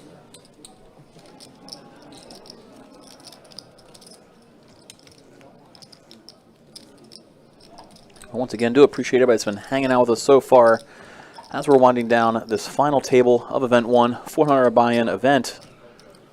Nearly 60K up top for first. Can't imagine spinning 400 into 60K. That's a good weekend. What? You ever give me 60K off of 400? I'm losing my natural mind. I'm going to be like, I'm going to just start allocating where small amounts go.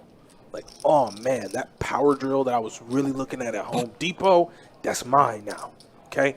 Just because that salesman tried to talk down on me, like I don't got $800 for a power drill, now I do. And I'm coming to him specifically. You tell me when Jim's working. I want to be here to buy so he can see me. That's what I'm going to do with 60K if I ever get it. We'll do stuff like that. I have a very wild imagination if you can't tell. All right, Jimmy in the cutoff, looking down at sevens. The bet is 240,000. I guess while I was telling that exquisite story or whatever it was, blinds went up. We're at 60, 120.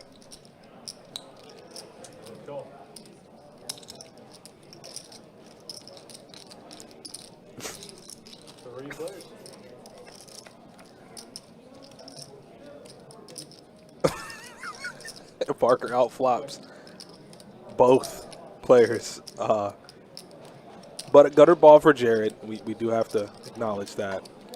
Though he might think that the tray of spades would not be good for him. But It's okay. I mean, I got you. oh boy, he's sizing up too. God, that's a lot.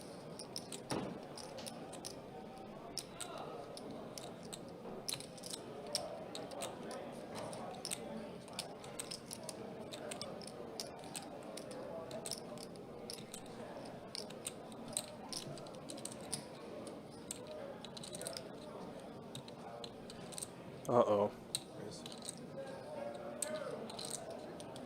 Oh, God. You hate that. When he verbalizes to the dealer raise, and then you're like, oh, what are you doing? That's what, what is that? 1 point? What is that? A million, 1.5, 1 point? 1.525. 1.525. You see Jared snap fold the sixes. Not even a consideration given all this action. Yeah, man, hit a 3. I could hit my 3 and be dead. It's funny, if Parker folds, there's a chance Jared check raises the sixes in this spot. Like, it's the way hands can change very fast. Isn't that crazy? Let's see how Jimmy wants to react to this.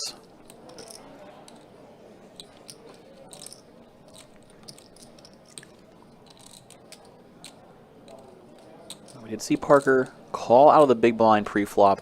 He was closing the action.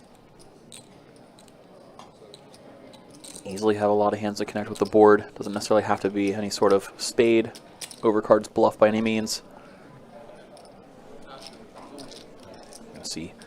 Jimmy let it go, and Parker picks up a nice chunk of change there. 650K. Nice and shipped. Signed, sealed, and delivered.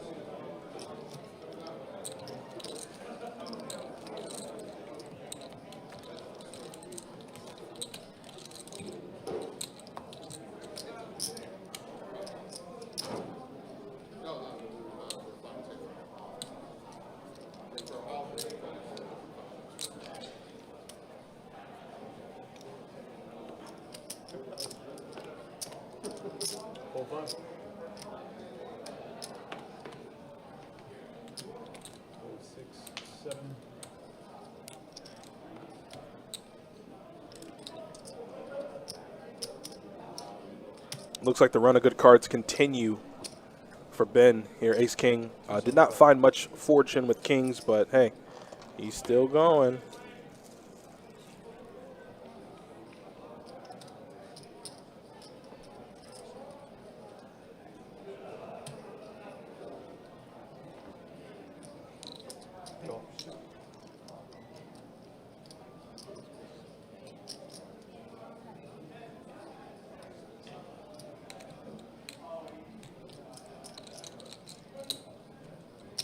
Call.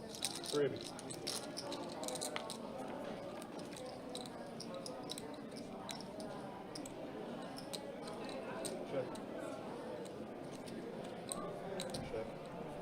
Ben's going to flop the nut flush draw.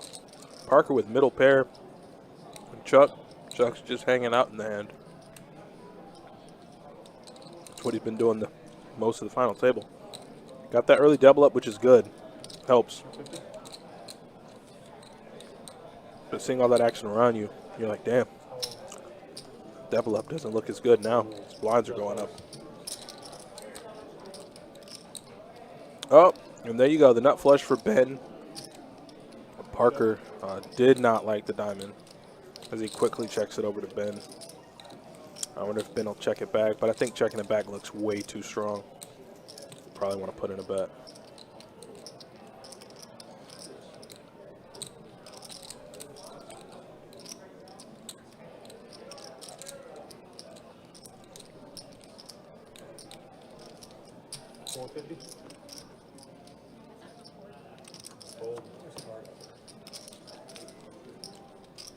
Good. Fellas, good luck the rest of the way, okay? Thank you. Okay, see you later on this week. Congrats, guys. Peace signs from Arlie as he's heading out. He's been running the tournament all weekend long, so he deserves some rest. Guy works really I hard. should have had some hoodies instead of hats. Everyone would definitely want a hoodie. Back Wednesday. Like, that hat's going to sit in the closet. Yeah, yeah. I got one 3 years ago. I never wear it. If it's for advertising purposes, right? Like, you want people to wear it? Hold on. All right, gets all the way around to Parker's button. We're going to see him open things up here. Just about any two from the button. It's worth playing.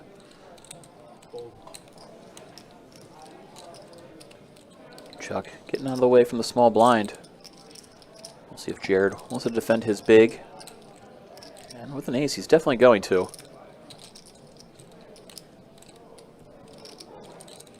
No gamble, no future. Man, might even 3-bet.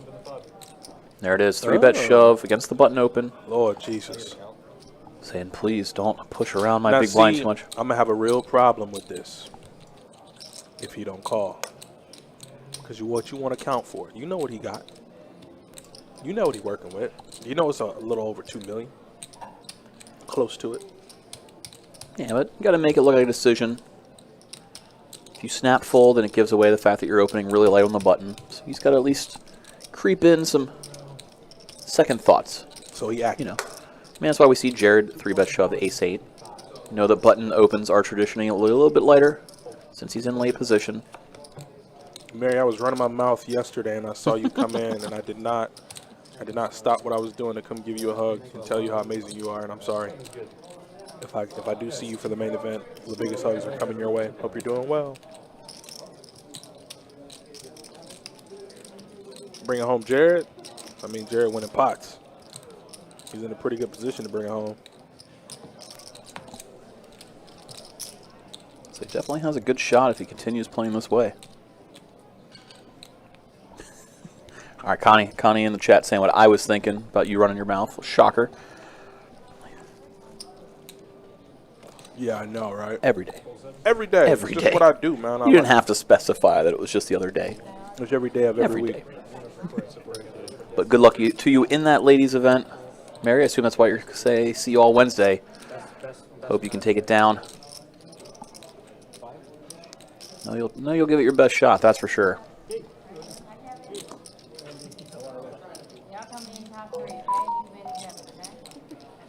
I like that idea.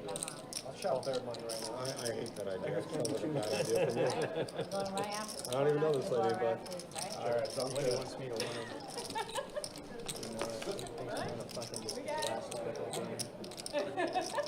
You're right.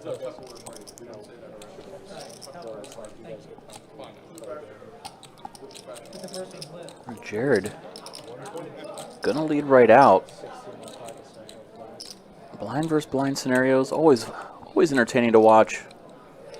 Some Jim obviously with second pair going absolutely nowhere, putting in the call. Deuce. Break on the turn. Does Jared want to continue trying to steal this one away, or does he just want to shut it down? Does slow down and check it over.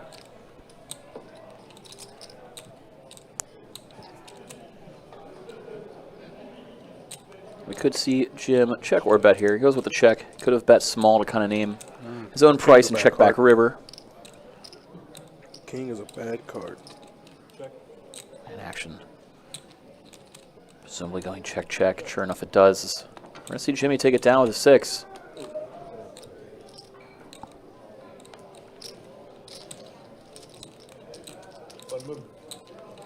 Jimmy keeps his chip stack a little over 4 million. See if he can keep on chipping up. He came into this final table as the shorty. Look at him go now. Look at him go. No stopping. We're down to what? 6 players? Man. Yes, 6. Things are moving pretty quick. Blinds are only going up. I mean, 2 million in chips isn't really that much now.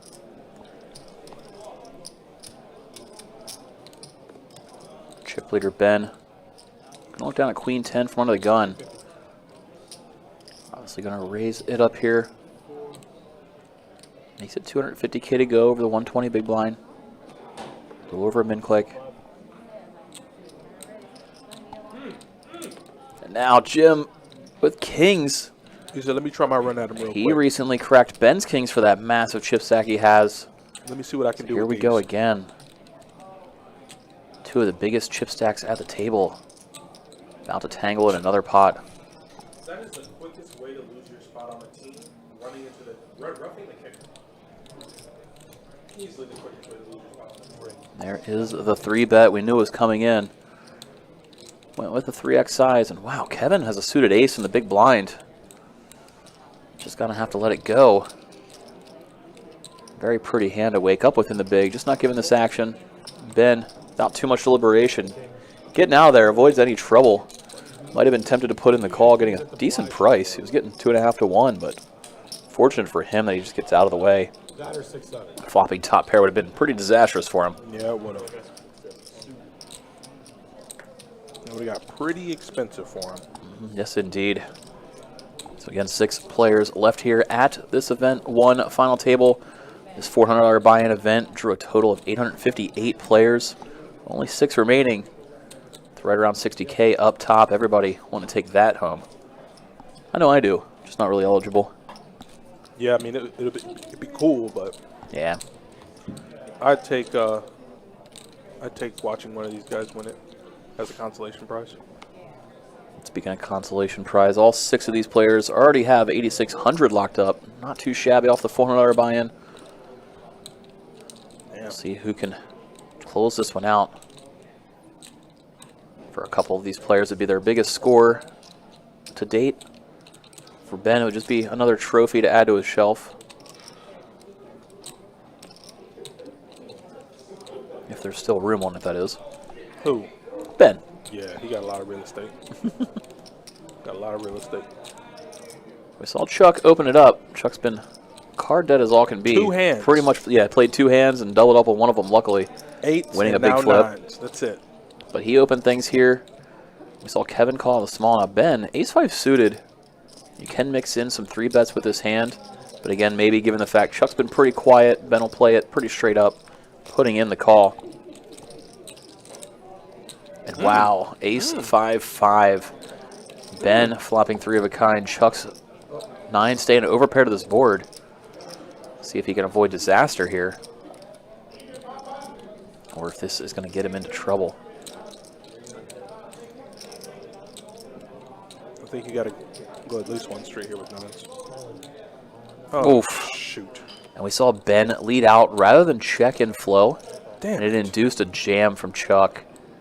Damn. Disaster for him as he's going to look for one of the 2 remaining 9s in the deck. Yeah, he's like, I've played 2 hands. You don't expect somebody to lead out with a 5 there either. Again, Ben just finding a way to play it perfectly and induce the big raise. And just like that, we're going to see Chuck eliminated in 6th place. Jesus Christ. GG's to you, Chuck. What is going on? Well, in that hand, what's going on is Ben wins. Just Ben win. Definitely a massive chip lead now. Was a little tight there between him and Jimmy for a minute. But after that, he's going to take command of this final table. 5 players remain. Chuck was taking home 86-96 for a 6th place finish. Now everybody's got a little over 10K locked up. 10,400 for the next player. Eliminated. The pay jump to 4th being 14,000. I mean, to Chuck, that's a tournament win. Oh, I've had 2 playable hands. How long we been live? too long to only have 2 hands. Come on, man. Yeah, Chuck, a familiar face here in Best Bet. Long time at Best Bet regular. Super nice guy. He did, you know, we don't complain about his luck. He did spin it up from one This is true. 100K chip. This is is true. how the story goes. 30 minutes before we got to this final, so could have easily been eliminated for much less money This is with true. 2 tables remaining.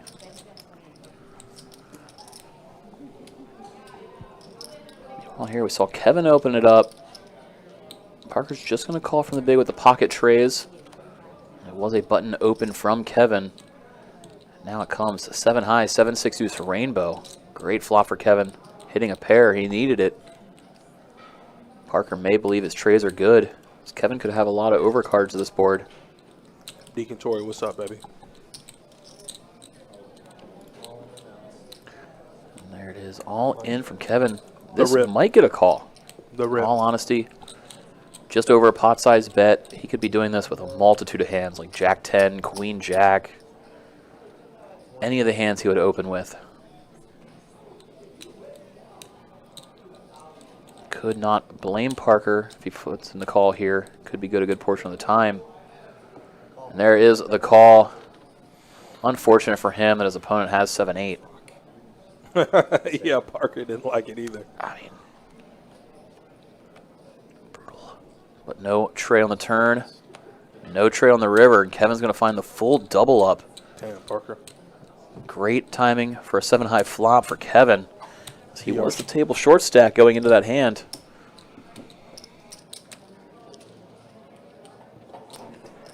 Now, big double up, getting him over a 20 big blind stack. See how things have shaken up the last couple of hands. Get a quick update on the chip counts. We see Ben far and away the chip lead. Jared currently the chip leader, but still almost a 20 big blind stack. A lot of wiggle room for a lot of these guys. That's what I'm saying. It's not like 5 players remaining. it's not like a all in or fold kind of thing. No. You still got some big blinds to work with. Yeah, I mean Kevin started that hand with 10 bigs, finding that double. It's huge. Yeah, it's a big double for him. Big double. Let's go. Run good Ben. Run good Ben is on 2,500 feet. Yeah. These are the best spots. I mean, Ben's running good when it matters most. Late game. That was like a horror movie. So good. I heard the cabinet shut and then he was just there. So still all 5 players remaining after that hand. And look at Parker. He's going to try to get those chips back. He just missed out on the last hand. facing a raise against the same opponent, and Kevin gets to put in a 3-bet. Making it 700,000 to go. He's praying Kevin comes at him again. He's like, come at me this time, bro. Come at me. I'll take my chips back with interest, please. But instead, Queen Jack offsuit. Kevin doesn't want to stick around. Does, in fact, let it go. Good choice. Good choice. And that's another ladder up for Jimmy. Trust me, you don't want that. Trust me, you don't want it. You're right. Well, I don't want Not him bad. calling me kings. Fucking low flop and he crushed it. But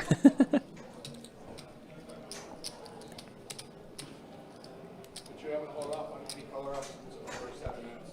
That's how we're going to break up with your color up. Color up on Not going to pull anything else off. Yeah, that's cool. That's cool. Hold 7. That's a cool. Smooth as a cucumber Kirk, huh? That's him. Okay. Let's do it. Good I wish I was at a final table. Flicking in the call with Queen 4 suited. This has to always be a 3-bet. Has to. Slim Jim. Slim Jim? Oh, yeah. We know Ben, as the chip leader, in late position, going to open a lot of hands. Especially when you get a cold call from the button. You can squeeze here. What's the 3-bet? Oh, it's when a person raises over initial raise. How big? Assume he goes with something like 600, 700, you know, 3x-ish. Maybe a little bit more given the cold caller.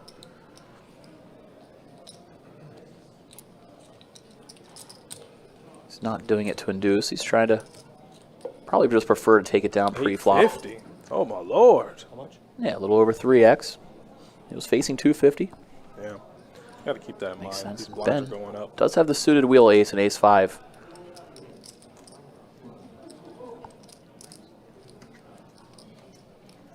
Honestly, you can see a couple of different things out of Ben here. Wouldn't be absolutely shocking to see a 4-bet. Look at him thinking it over. Look, there it is. 4-bet coming in. Look at mine! Parker obviously getting out of there now. What do you do if you're Jimmy? Wow! What a sicko. Luckily, you can play tournaments, bro. You nice. You know, I wouldn't be surprised if you 4-bets. You sick son of a bitch.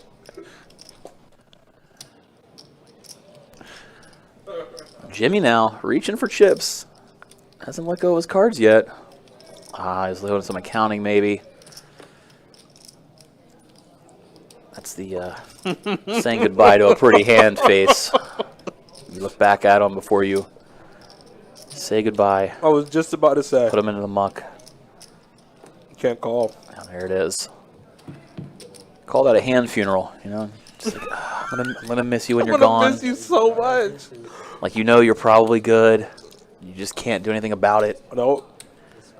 That's why Ben's a Ben. Yeah, Kevin in the Facebook chat saying ICM pressure applied. Yeah, Ben definitely knows how to use his ammunition when he's got it. Well, not only is it pressure for Slim Jim, you better believe Parker, Jared, and my man down here.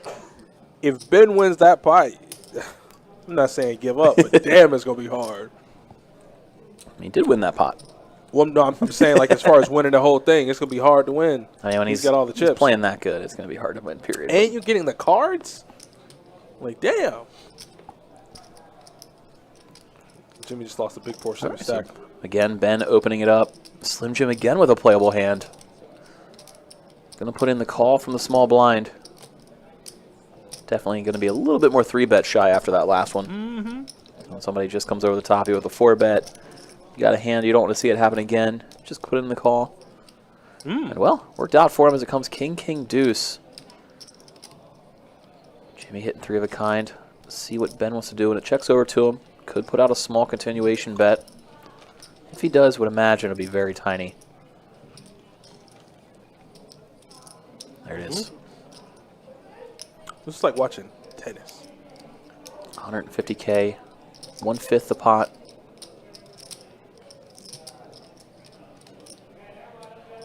See if Slim Jim can find the call, or if he puts in a check raise. Looks like he's putting in that check raise. He's trying to build a pot now. Ben's just going to get out of there. That's why you go small. You get the same information either way. It's such a pretty locked up board. King, king, deuce. You're either way ahead, way behind. If Jimmy doesn't have a king, you know, how's he going to proceed in the hand? It's going to get awkward. What about the color up? Yeah, I think we're approaching the break, which there will be a color up on. That's what they were discussing in the background. Is we are winding down here. 5 players left. A doozy of an opening event. 100K guaranteed in the prize pool. Instead, prize pool ballooned over to $272,000. Sounds about right. What a sick event. Wish I could play. Every time. Every single time. When the series comes into town, that event 1 is going to be insane. Speaking of something you wish for, Jared wakes up with a hand he's wishing for. Pocket queens. It's a good spot to be in. Facing the open from Parker. Just a question of what size the 3-bet's going to be. Can't imagine anything else is going to happen. Let's see what he wants to do. He's just going to go with the all-in. Damn. Tostitos all-in moment. Definitely warranted here. He's got about 2 million, so only 17 big blind range. It's what you would do with a lot of your medium to small pocket pairs as well. So you got to have some big hands mixed in there. We saw him do this earlier with, I believe, pocket 3s, and it worked. Very similar, a little bit under 20 bigs, and he got to rip it in with a worse hand. Now waking up with a monster, hoping to get a call this go around. You can see Parker giving a lot of thought. We've seen Jared all in a couple of times. Maybe he thinks he's doing it light.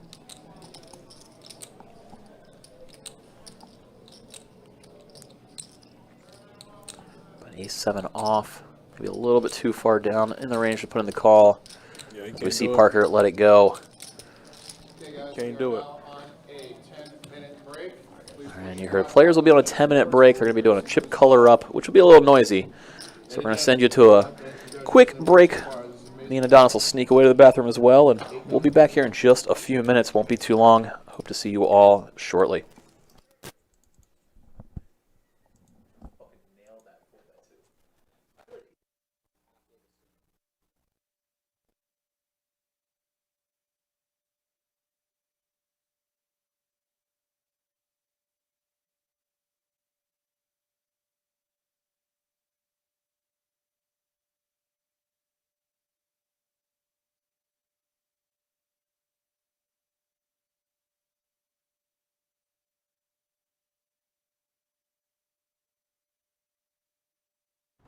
Get a quote at progressivecommercial.com. Listen.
All right, guys, they have taken their 10-minute break, and we are now back, and we have 5 players left, 4 players Yep, left? coming back to 5 players remaining. This $400 buy-in, event 1, the Card Player Poker Tour. Sorry, I think they ended that break slightly ahead of schedule as they were all back. They agreed to resume play. So we see Ben with a Broadway draw, Parker with second pair. Ben originally just limped in from the small blind. Parker checked his option. Saw Ben lead here on the flop. Does turn double gutter now. So we'll see if Ben wants to continue betting. Imagine so. It's really hard for Parker to have an ace given the fact that he checked back pre-flop in the big blind position. So we're going to see Ben start applying more pressure. Again, Ben a massive chip lead as well compared to the rest of the players. Parker, one of those middling stacks. Doesn't want to make a misstep, does let go a second pair. No kicker, and Ben gets to drag in another pot. Gets almost to the 9 million chip mark. Do appreciate everybody's been tuning in, hanging out with us so far as we are down to the final 5. Total of 858 players started this event. We had 83 players come back to day 2. Kicked off at noon today, and now here we are with 5 left. 5th place would pay out $10,400, so that's what they got locked up at the moment. But their eyes are on the prize. $59,000 for first place. For a couple of these guys, it'd be their biggest score to date. For a couple of these guys, it'd be another nice score. But as of right now, Ben, the current chip leader, a frequent proponent of no chop, has won multiple events outright here on stream in the past. So don't think any deals are going to get done anytime soon. As we saw, Parker limp from the small blind. Jared checking his option. King 10-8 rainbow flop. Jared's going to lead out with that middle pair, or bottom pair rather. My pair 8's Parker. Aside from making a move and going for a bluff,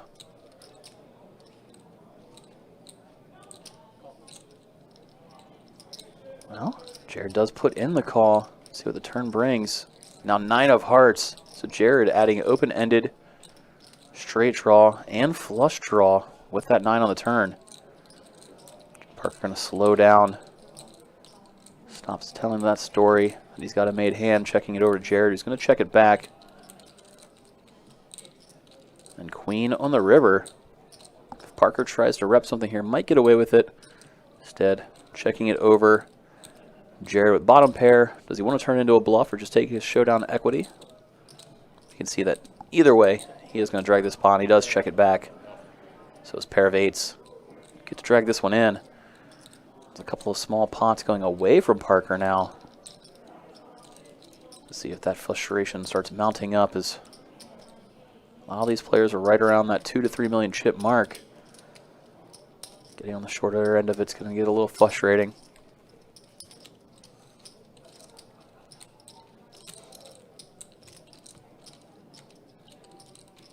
So you also get to see if Jimmy there, currently in the big blind, the San Francisco hat on, came into this table as the short stack, mounted quite the comeback.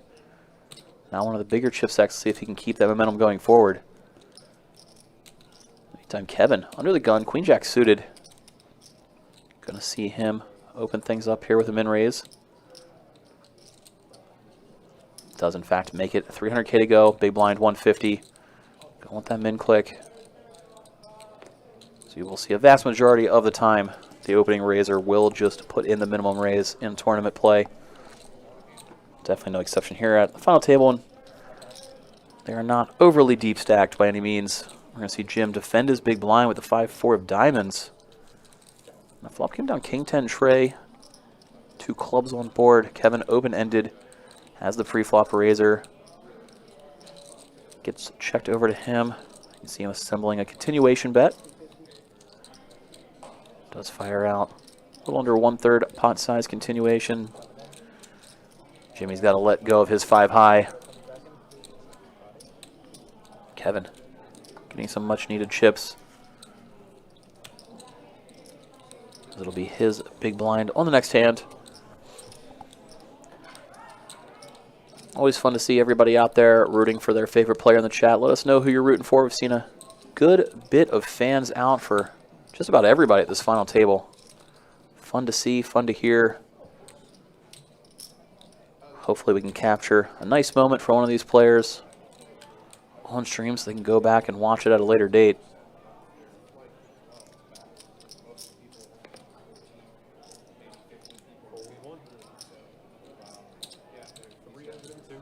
All right, action. Forward over to Parker. We're going to see him put in that 300K raise. This time he's got Queen 8 of diamonds. A little light, but again, we are 5-handed.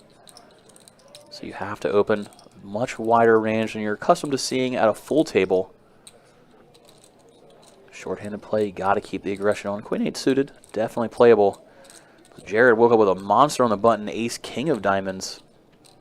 You can see he's thinking about what size to go with his raise. And there it is, 3-bet shove from him. Now, it's easy to say that he should put in a smaller raise.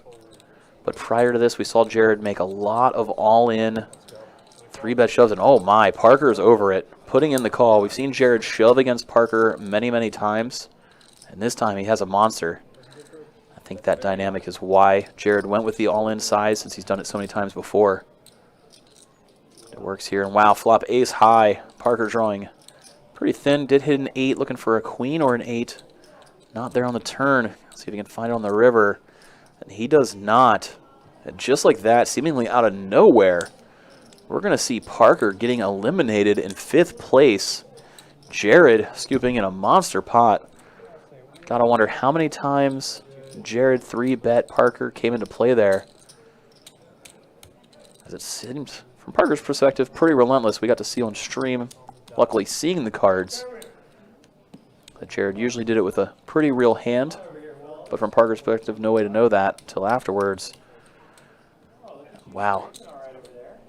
Big swing, big pot, goes Jared's way. GG's to Parker, going to be eliminated in 5th place, taking home $10,000 in profit for his troubles.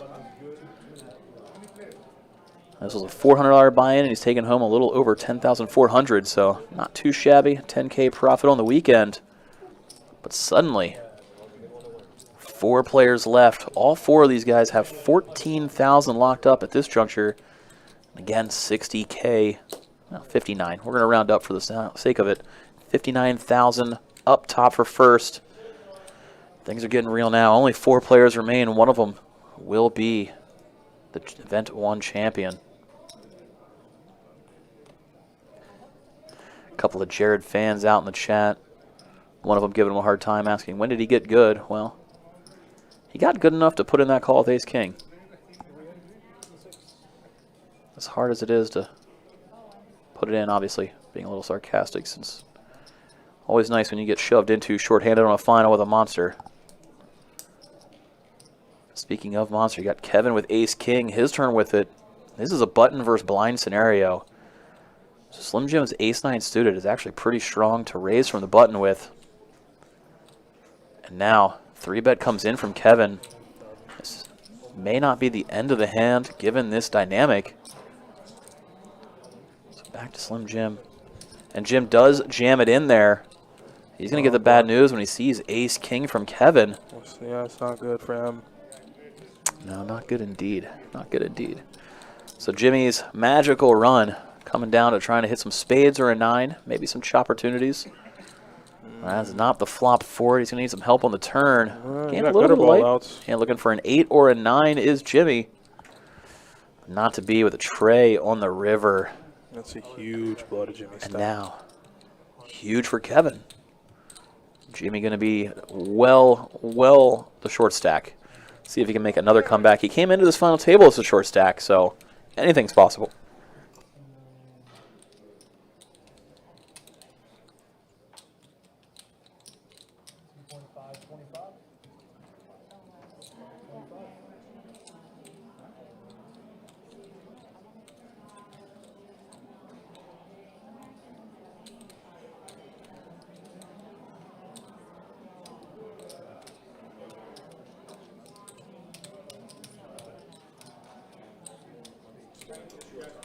So after a little bit of accounting there, we're going to see Jimmy reel it in a little bit, hopefully make another comeback. We saw him do it once. Can he do it again? Kevin having a pretty quiet day. Just a few hands here and there. Can he make the late run? Best time to start running hot is when you get to the end, that's for sure. I mean, pretty big blow to take, but the one thing that you have to constantly tell yourself is I'm still in. I'm still in. I'm still in. The odds might be against me, but I'm still in. I can still win. Odds be damned, I'm going to win this thing.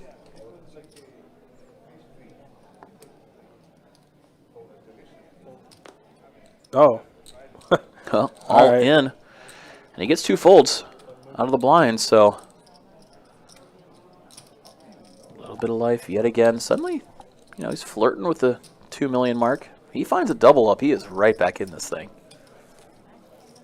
Obviously, he's looking for it. We saw a couple of Jimmy fans in chat earlier. Imagine they're looking for it as well. We'll see what he can wake up with here in the big blind this time around. Does anybody want to pick on him? Does he wake up with a monster? Action over on the chip leader, Ben, from the button, 10-2 suited. He's going to put in the raise. Again, Jimmy, the shortest stack is in the big blind. But in the meantime, not what you expect. The small blind waking up with a big hand. Jared, ace, king now, again. Let's see if he can pick up some chips with it like he did the last time. Just recently knocking out Parker with ace, king.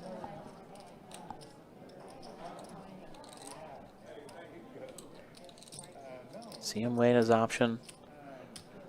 If he puts in a 3-bet, he's probably going to be careful a little bit of the sizing because of the short stack behind. But before he can even cut it all the way out, he did announce it. Both players snap folded. I'll pick up that chop, that pot uncontested. Nick from Yuma joining us in the chat, rooting for Slim Jim. Mostly because of the name, I think. But he'll take all the fans he can get right about now.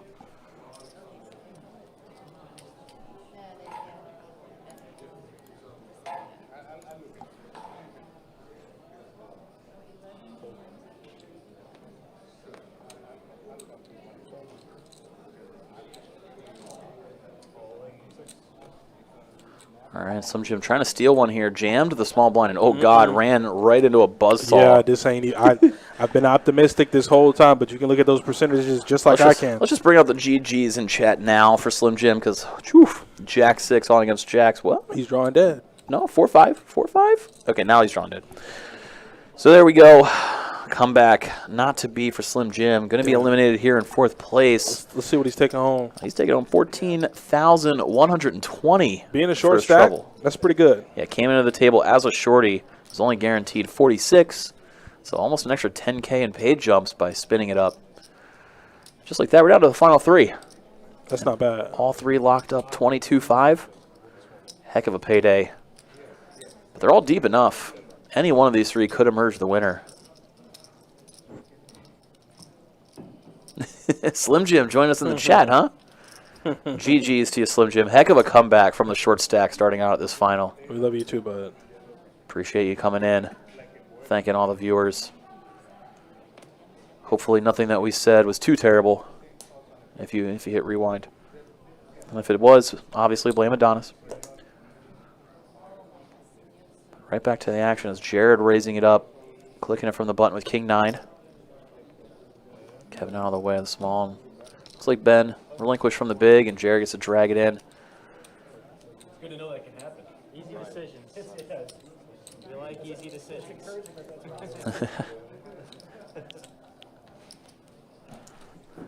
Ben happy to have looked down at garbage, apparently.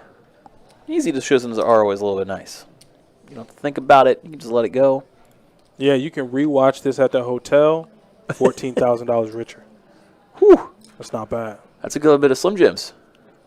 Snack it to a Slim Jim. Those used to be the best commercials out, bro. Best commercials out. So now we have, what, Paul Parker's going? Yeah, Parker was eliminated right when we got back happened? from break. You remember when you stepped out? Yeah. So did he. He ain't come back, though. He ain't come back. Always, man. Always. You're always welcome here. Blind versus blind. Ben and Jared. Was a limped pot. Action checking so far. Continues to check through to the turn. Now Jared improves the better hand with a 9.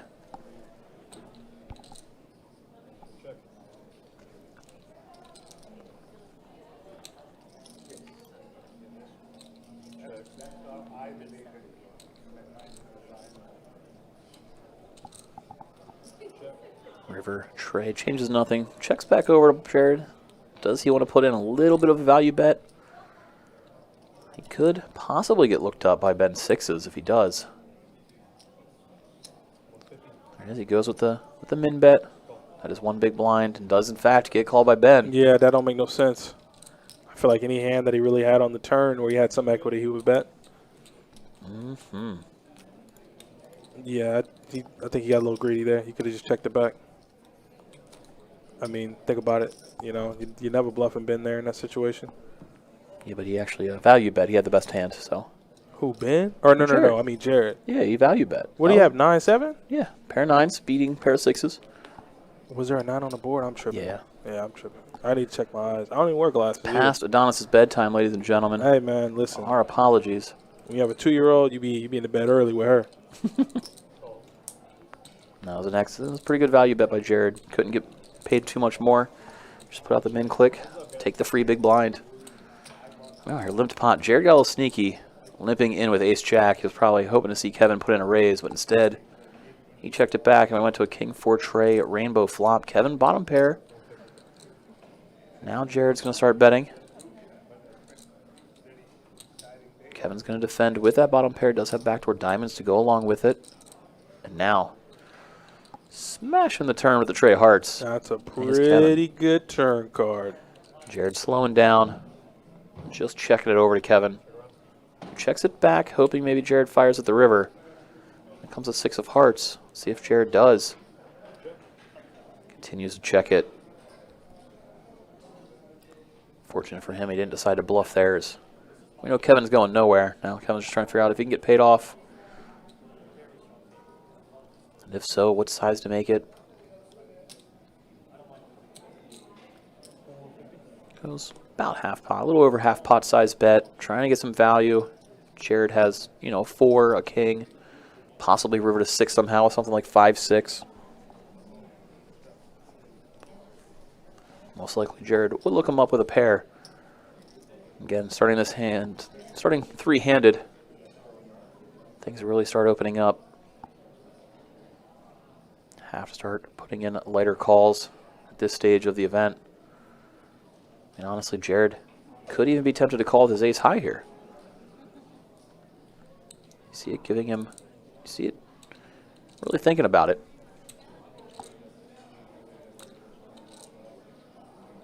Fortunately, for Kevin, the river being a heart might be the deciding factor for Jared to let it go. Some of the drawing type hands did come in. We did in fact see Jared fold. Kevin gets to rake it in. Very tight 3-way race now remaining. Could be anybody's trophy to take home. The opening event of this card player poker tour. Which, don't forget, we will be back again later in the week with the ladies event. That'll be a nice midweek side event. I believe on Wednesday. Featured a final table for that one, and then next weekend we'll have the entire day 2 coverage, and on Sunday of this main event, it'll be a mystery bounty format of a featured table and sweat out all the bounty pools. I believe it'll be me and Adonis back, so if you like what you've heard from us tonight, feel free to join in next week. And if you don't like what you've heard, please just put it on mute and watch anyway. That's actually not a bad suggestion. But I mean, we pretty smooth with it, so I think they like to hear us. Well, here, bet and bet out with bottom pair. Kevin, meanwhile, flopped top pair. This was a limped pot, blind versus blind. So Kevin's top pair very disguised, especially after checking the flop. He's just going to smooth call Ben's bet. Ace falls on the turn. I might shake things up a little bit. At the same time, from Kevin's perspective, you can kind of negate the fact that Ben would have an ace, given the fact he checked back out of the big blind when he limped. So action did go check, check, turn to a brick 4 of hearts on the river. It's now just a question of, does he want to go for some value? Kevin does, in fact, bet out for value here.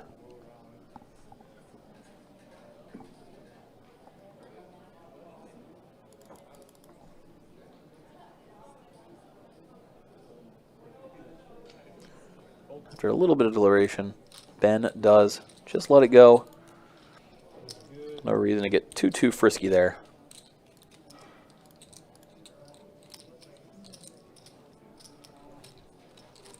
Nick from Yuma, where have you been? He's been in the chat all weekend. He was hanging out with me and Country Friday night. He knows what I mean. You know, He's been gone for he's a minute. hanging out. He's been gone for a minute. It's fine. It's fine. It's fine. It's okay. It's Yeah. all right. He's cool. He's cool.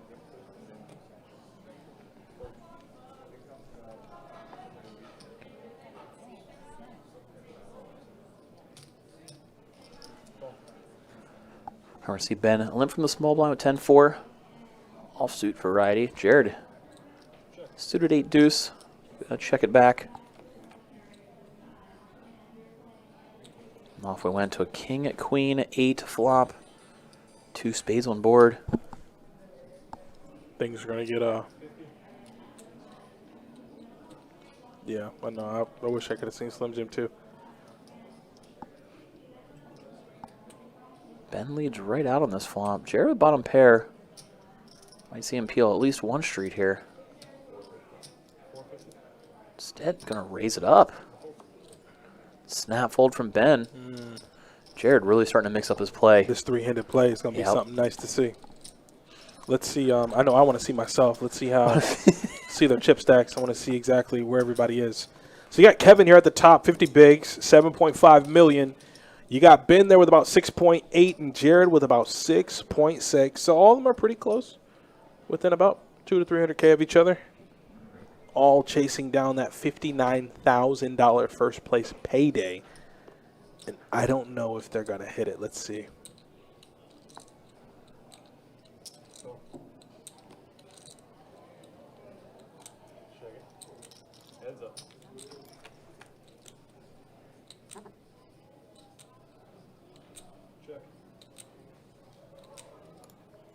Hoping to be playing Wednesday. Patricia, I hope so as well. If you're talking about the women's tournament, I do wish you luck if you do decide to play in that tournament.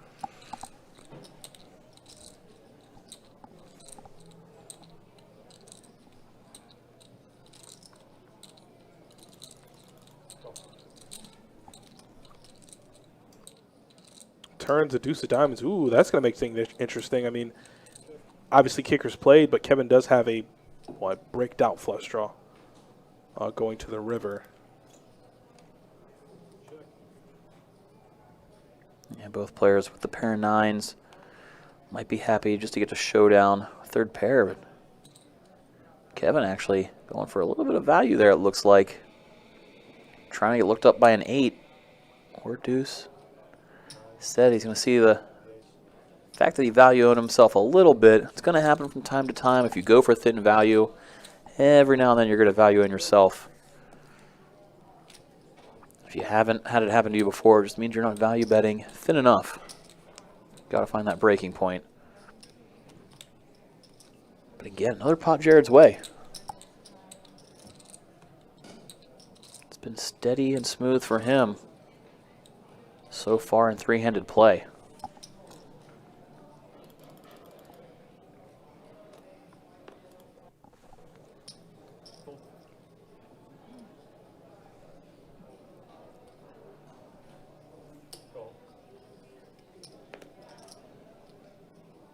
All right, after Jared folded, Kevin limped a small, Ben's option in the big. Just going to check it. Neither player with much of a hand. So we go off to the ace-10 tray flop. Rainbow board. Kevin with the best hand right now in the pair of trays. Checks it over after flopping bottom pair. Ben checks back. Trey still in the lead for Kevin. And Ben here with 9 deuce and a dream. And Kevin's just going to continue to bet here with 2 pair, and 2 pair are going to take it down. Pretty dead even final 3 in terms of chip stack. And, I mean, right now, level of play. Each 3 of these players are eyeing that 59,000 up top.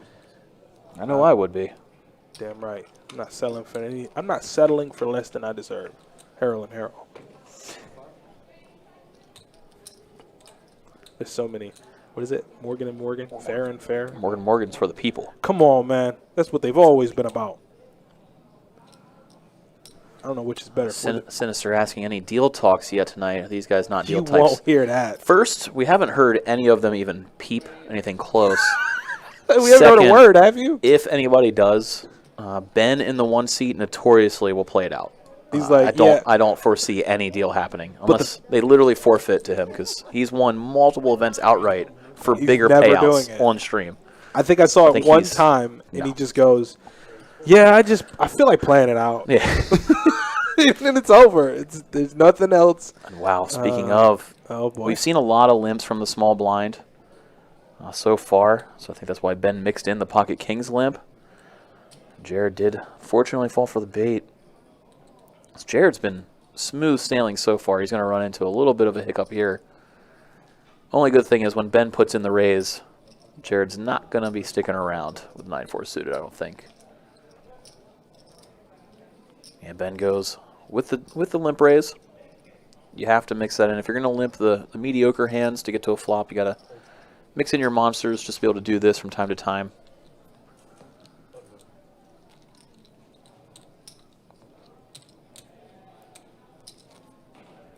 Ooh, I want to take down the 5%. I don't think that would get me much, though. Not in that room. Pay a little bit more. Saddle up a little bit more. Mega Stacks Tuesday. Yeah, so here, I can give you guys, for those, I mean, I would assume everybody here would know, but for those who don't, this is only event 1 of the Card Player Poker Tour. We have plenty more to go. We've only just begun. Hey, don't let the $272,000 prize pool fool you. This is not the main event. No. You would be mistaken if you thought that. And if you do think that, well, let me adjust your thinking. So, event 1 is what we're seeing right now, and that's the final table. We have an event 2 that happened today as well, the Progressive Knockout. Ooh, a PKO live? Nice, right? Love playing those online. August 9th, those are fun. Those are real fun. Yeah. Then we have event 3, No Limit Hold'em $300 tournament. Event 4, the Mega Stack that you're talking about, Danny. We have an 8 or better, the 6 max. Ooh. $660 buy-in. I know everybody's going to be eyeing that. We got the ladies tournament as well. That's on Wednesday, correct? Ladies Wednesday, Mega Stack Tuesday. 6 max is also Wednesday. Oh, okay. And then the main event. The main event is going to start. Well, that's what's going to start, but epic. The main event is going to start. I don't even know how that happened. I don't even know what I clicked. You just introed your own discussion. That was pretty good. That was pretty good, right? Event 2, or event, the main event, is going to start Thursday. And then we'll have a day 1A, a day 1B, a day 1C. Thursday, Friday, Saturday, huh? And then Sunday will be the final table. No, Sunday, day 2. Ooh, then 26, the final table. Come on. Yeah, Monday will be the final table. Day 2 coverage, though, all day that Sunday is the Mystery Bounty Pools with you and me hanging out on the featured table with everybody. Then Monday's final table. Yeah, Monday final. That's going to be a good one. It's going to be a good event. I like that. I definitely like that. That's good. I'm glad we can let your bosses know that you approve of the schedule they made. I do like that. That's always fun, man. I mean, we talked about it earlier. Mystery Bounty's such a grind, you know, from feature to final. But every second of it's so much fun. Pulling the bounties, the bounty strategy. Whether to pull now, pull later. And just the reactions. I know we had a fan favorite, Dickie Malone, a couple years ago. Pulled his racer numbers, 22. And pulled the big bounty. Real quick, we're going to see Ben going for a bluff here on the river. Kevin What? pretty quickly looks him up with the deuce. See how he flicked it in? Caught him bluffing. You see how he turned his cards over? He knows that's a big boy moment right there. That's a flex moment. Really, all three of these guys are I told you. so good at this game. I told you. I don't know who's gonna win. Me neither. That's why I told myself, I'm like, we began to say, oh, man, like we've played 2 hours and we haven't had a knockout. Then we kind of, you know, oh, 1 knockout, 3 knockouts, 4 knockouts. How many? Now, we done hit the real grind. These boys ready to Nick play. says he snapped with the deuce. Snapped. That was a snap call. That was nasty work right there. You can't tell me in his mind he's not like, yeah, Got him. Ben, I got you. Right there. Muscle, bicep, flexing. Those are big moments, man. Especially for 59K. Didn't really get any of that out of his reaction. You know, He it's all seemed pretty internal. calm. It's all and internal. like a professional, maybe. All internal, man. You got to keep it inside. I never said for it to come out. Keep it inside. And look at there. You got a raise here to 600K. Rangers are opening up significantly. Have to. Plus, Ben, just got snap called in the last hand. Got to re-exert his dominance over this table.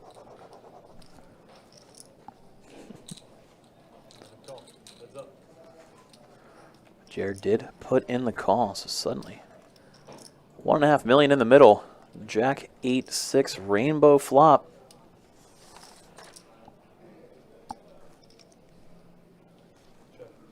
This Ben is slows where down and checks it just becomes straight up leveling. Just like I'm just playing the player. We saw the check behind to a deuce on the turn.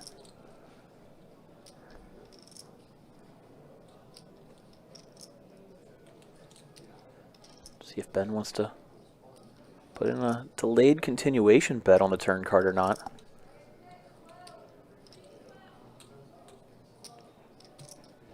Neither player with even a draw.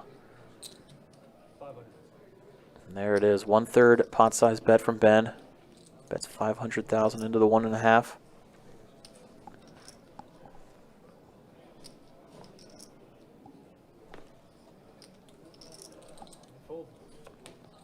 Jared's just got to let go of the ace high. Ben gets one through, steals a pot away.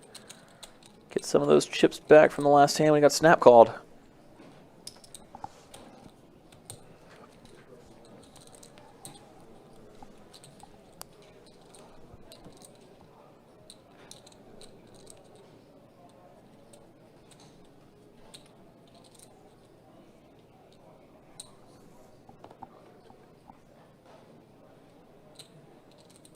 Slim Jim saying good night to us here in the booth. Appreciate it, Slim Jim. Safe travels. It was nice watching you on stream. Best of luck to you in the future. It's always a pleasure to be in your company, and I can't tell you how excited I was when I came through those doors and there were 3 outer tables left, and I look over and I just see your little head pop out from like the 18 players left, and I'm like, oh, Slim Jim. Not as if you didn't have the skill level to reach, that point in the tournament, but it was good to see your face. So. Safe travels back, like Mike said, and anytime, man. Anytime you're welcome, and definitely got to get a bite to eat and hang out next time you're here.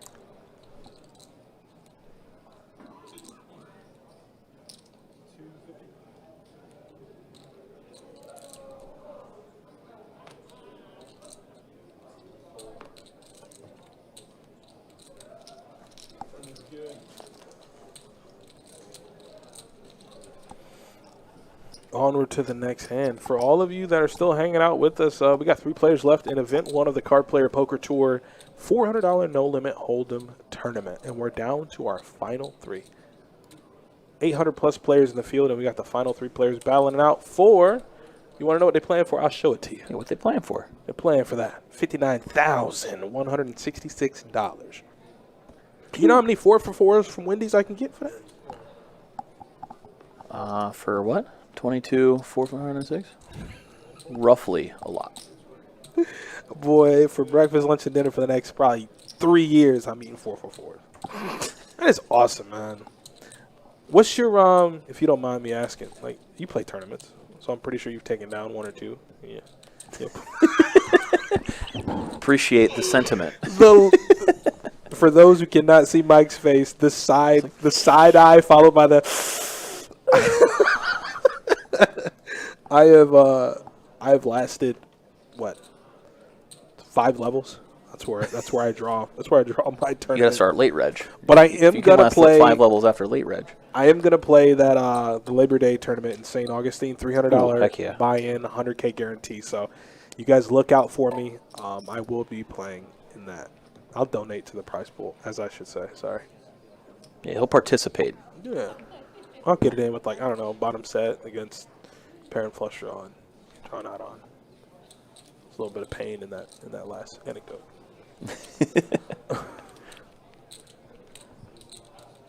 All right, so blinds have now increased again. It's 100K, 200K. So actually, I know because I keep thinking, oh, they're so deep, and that is not true. So this is what they're looking at here. So close. So close in terms of chip stack, big blinds. Let's see if let's see who wants it more. Let the leveling war begin. I mean, what?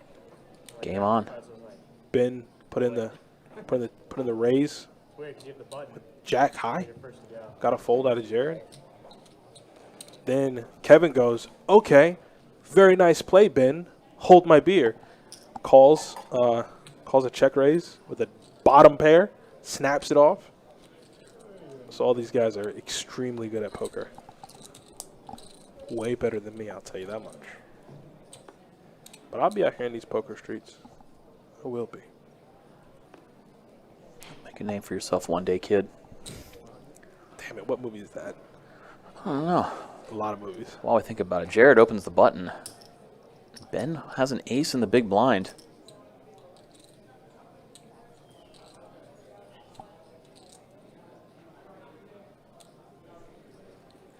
Looks like Ben is going to put in the 3-bet.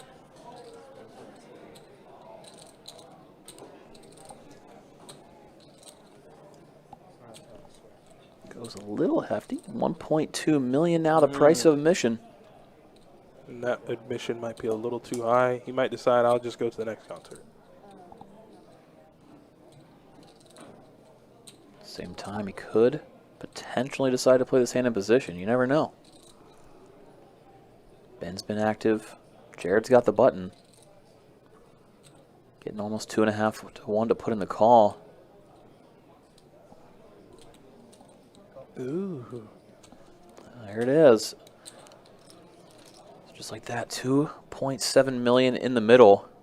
Winner of this pot will be the chip leader. Flops queen 6-5 rainbow.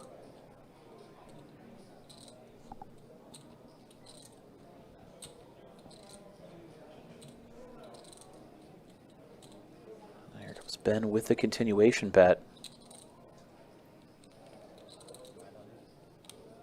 The slight down bet, 1/3 pot, 900,000 into 2.7 million.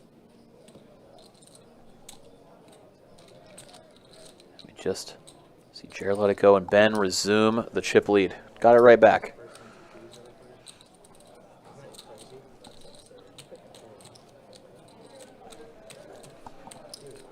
So the ebbs and flows of the chips continue between these three guys.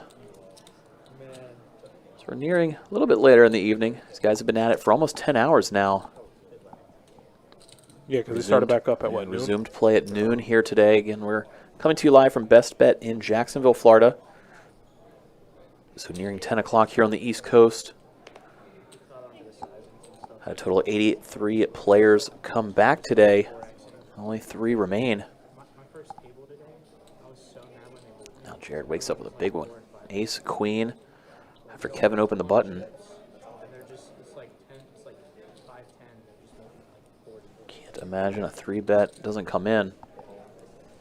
Oh, okay. Goes big, ripping it. He says, I want your 500,000. Let me get it. Let me get it. There you go. Give it here. Oh, he even handed it to him. So Oh, nice. how nice is that? All right, blinds are out. Very cordial. Friendly final table. How many entries in the PK? Ooh, I might be able to tell you, Sinister.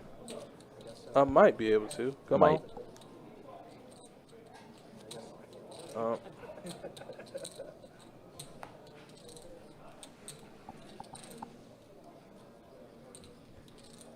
There were 110 entries. Nice. They are now down to 4 players and a total prize pool of $25,300. First place, 6917. Second, 4,611. Third, 3,000, and fourth, 2,207 bucks. And obviously the progressive bounties are in there too. So very nice turnout for that.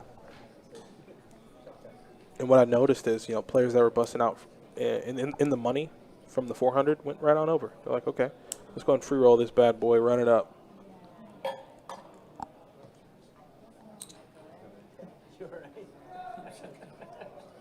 Saw a flop, check through, and now Jared put a little bit on the turn, taking it down. Not too much trouble.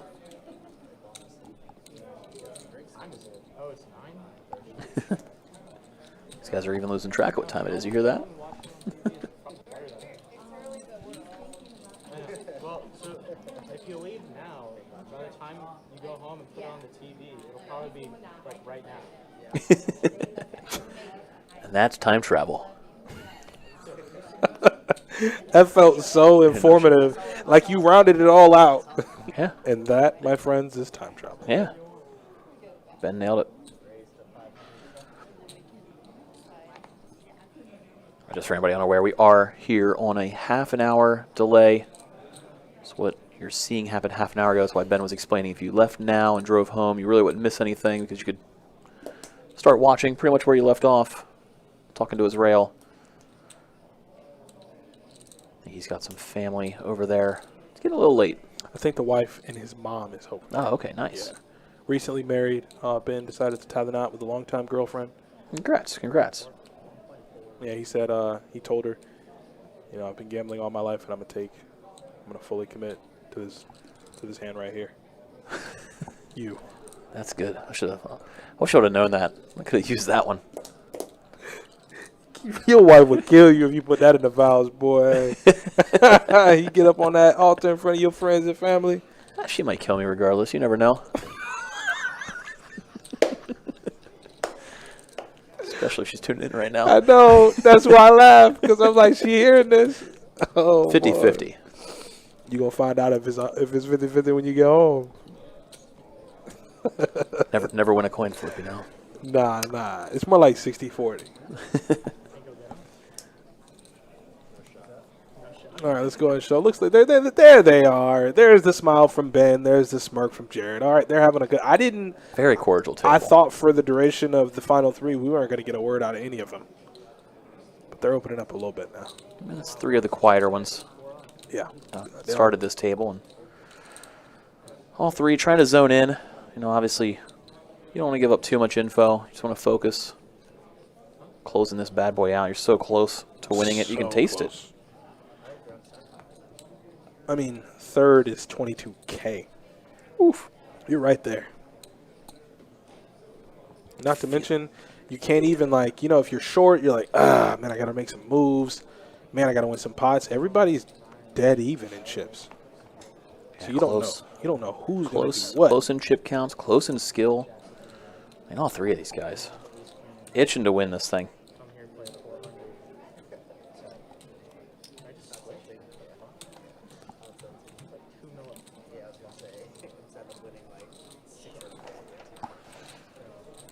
And we talked about a lot of Ben's wins. Quieter over there. Kevin in the 7th seat. He did finish runner-up in the Run Good series here last year. Obviously had a nice payday, about 40,000, but 2nd place. I mean, I'm sure he's itching to close one out, win an event outright on stream. Yeah, instead of being the runner-up, You get a picture in front of all the chips. You get that close, you can taste it. To get a chance to come back, you really probably want to give it your best shot. Ben obviously has won a couple of bigger events on stream and off stream. Sometimes it's a relief to not have that pressure on. So just everybody adapts.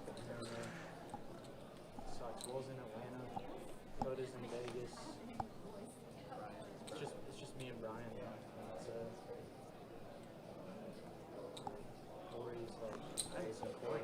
All right, Kevin going to raise it up from the button with the king 7. Ben now, jack 7 suited. It's a playable hand, but out of the small blind. Gonna see him let it go. Jared with garbage in the big has to fold. If Ben had jack 7 suited in the big blind, we would have easily seen him come along for the ride. Being out of position, didn't want to continue any further.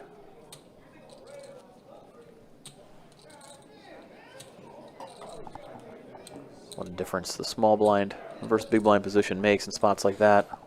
Yeah, a lot of small blind, big blind play you'll find here in the final 3. That's kind of when it's most important, blind versus blind.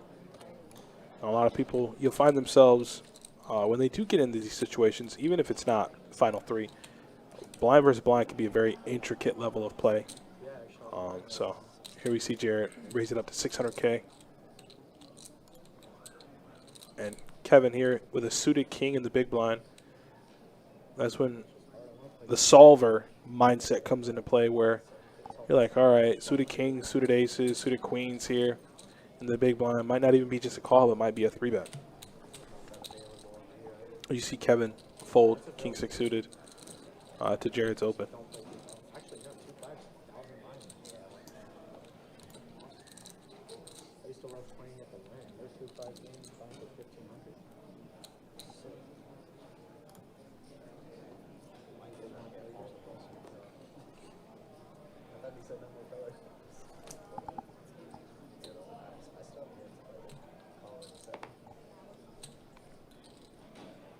All right, see a limp from the small blind from Kevin. Ben with deuces. Could raise, could check. Given the options, Ben usually will take the more aggressive route.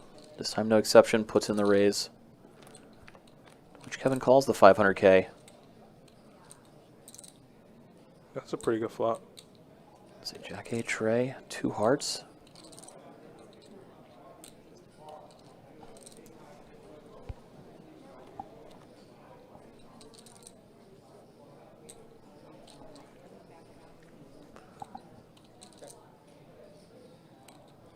Actually continuing to check on the turn. Let's see if Ben wants to put anything out here now. Maybe rep the king. If he thinks there's a chance his deuces are no good.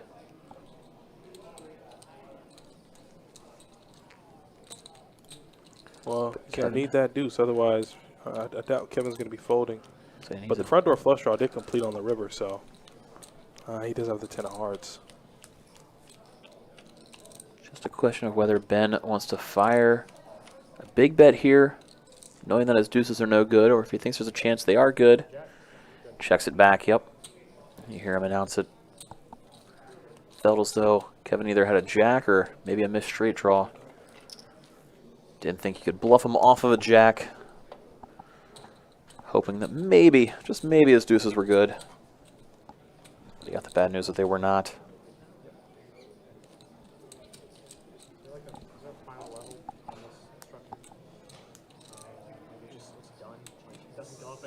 Forced to chop. Yeah. 250, 500,000. That's All right, Kevin with suited king, king deuce of spades. Gonna raise it up from the button. have the last level, but I'm sure it can go on. That's what happened actually with like the last. It needs that Joe McKeon. Good Lord. So much negative. I mean, probably not as much as a major sporting against blunder or major sporting event blunder, but Oh, hold that thought for a second, because Kevin's got see trips. Oof. damn. Oof. Ben needed at least one of them deuces last hand. Check, check. Now ace on the turn. Not the best turn. You went from praying your opponent had an ace to praying he doesn't have an ace. I mean, You're like, oh no. Deuce. at the same time, chance Jared thinks his queen high is good. All right, Kevin going to go for a little bit of value now on the river. 300K? Really under-repped his hand. No, 350. Yeah, and he's really targeting a hand like Jared has, trying to Jared immediately grab some chips. Uh-oh. He's going to think, might really think your hand is best here. And he does Yep. put in that call. Some Kevin eking out a little bit of value there on the river. Made the maximum on that hand, that's for sure.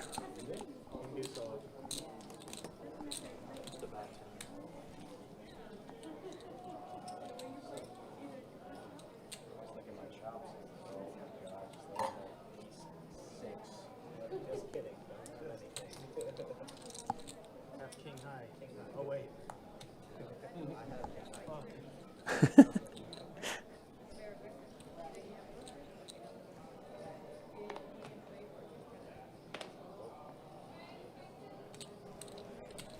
Nothing's happening.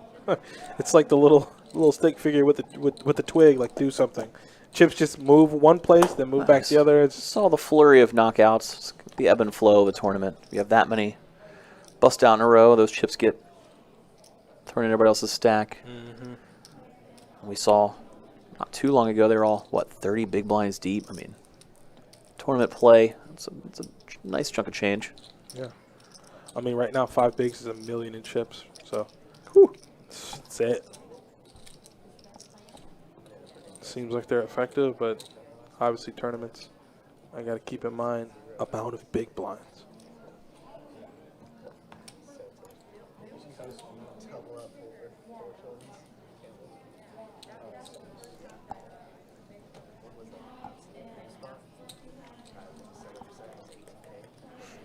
All right, Jarrett, what you pilling? Oh, 2 red 8s.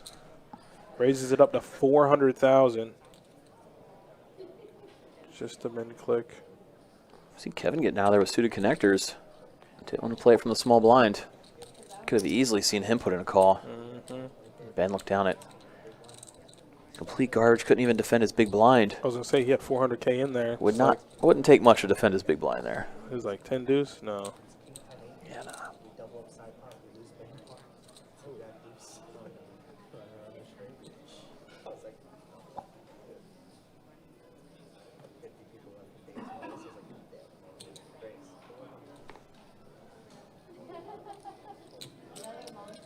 Saw Kevin opening up with Queen 9 of clubs. Jared gonna defend the 4 tray.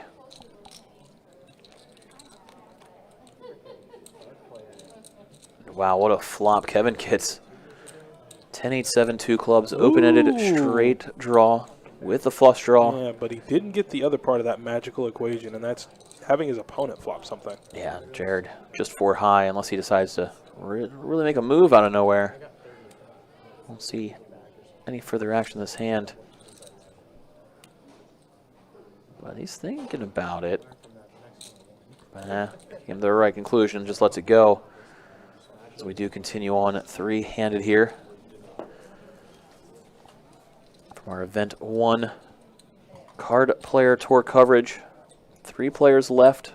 All 3 got $22,496 locked up right now. That's pretty damn good.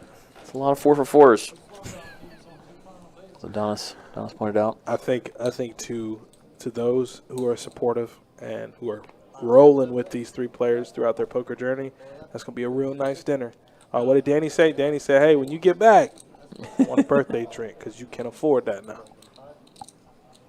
It's a good one to knock out. It always feels good, you know, when you sit down with 9 other players, having outlasted so many others, and to make it down to the final 3. And this is in, a tournament $400 buy-in. So imagine, let's just take it up a notch. The main.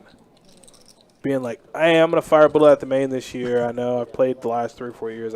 I busted out, I don't know, day 3, day 4. Now I'm at day 7. I'm on the final table, 10 million up top. It's an unparalleled feeling. Whether it's for 10 million or 69,000. So I can't say it enough to these 3 and the final 9. Like, congratulations, man. Huge accomplishment. People don't understand how unforgiving poker can be. You're like, man, it's the only game that I know of where you can do everything right and still lose. And you hear about the cooler. I mean, I walked into the building to set up for the live stream, and I walked up to one of the outer tables. Oh, just boat over boat. And Ben was on the fortuitous side of it.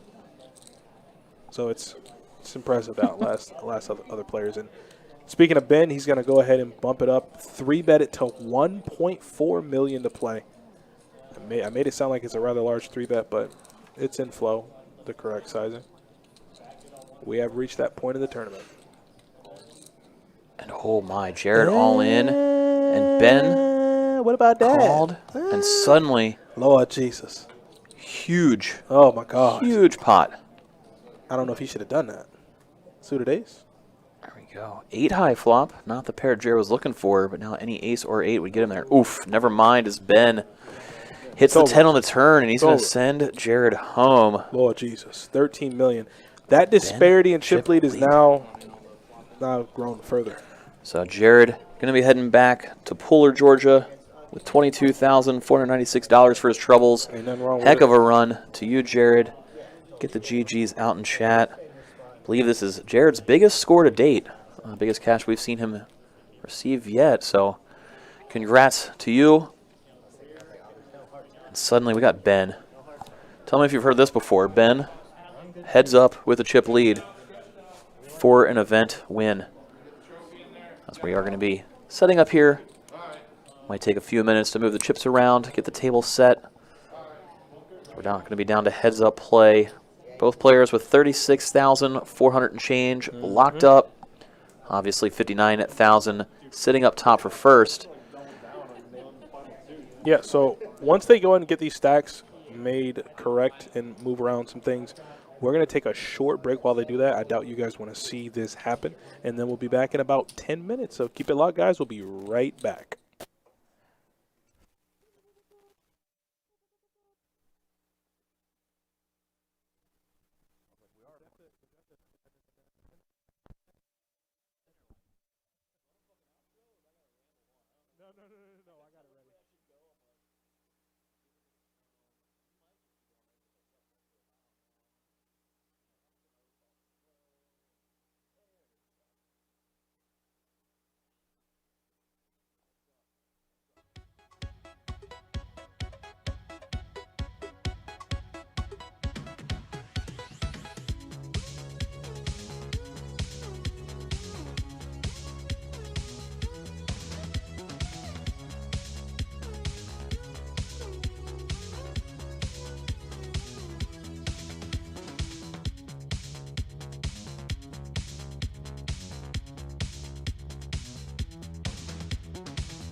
All right, guys, we are back with tournament play, and we are now heads up. As you can see, that trophy in the middle of the felt, sitting in seat 5, is now what these players are playing for, along with, well, $59,166.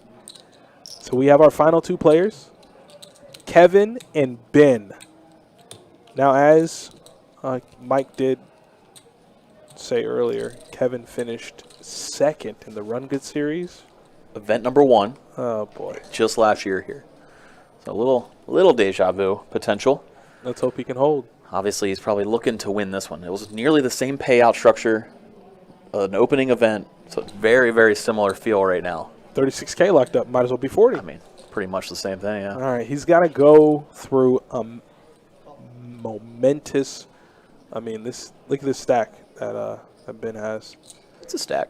It's pretty good.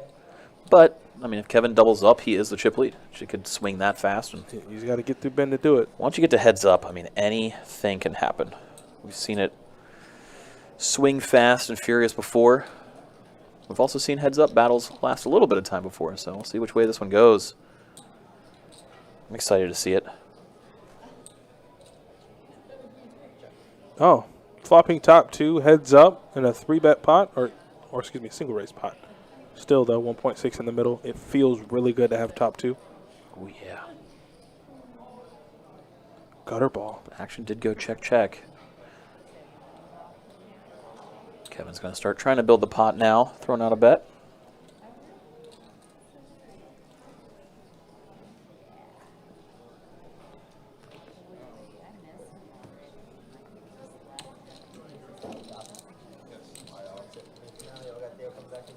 We did see Ben have to let go of that gut shot. But first hand heads up, going Kevin's way, right? I mean, that's It's not off bad. to a start. Off to a start. Uh-oh. Blinds are up. Not bad. No, there's not.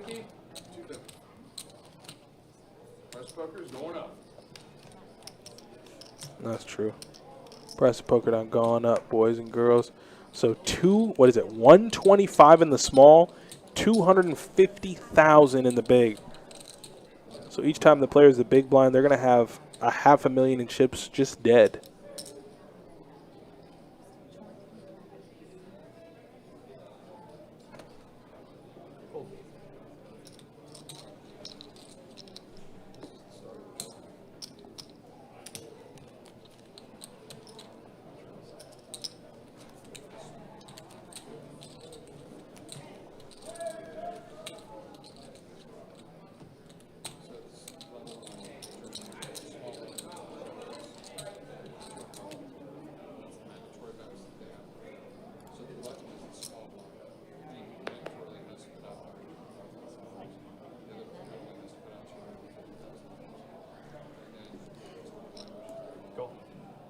Ben gonna limp in from the button with a 9-5 offsuit.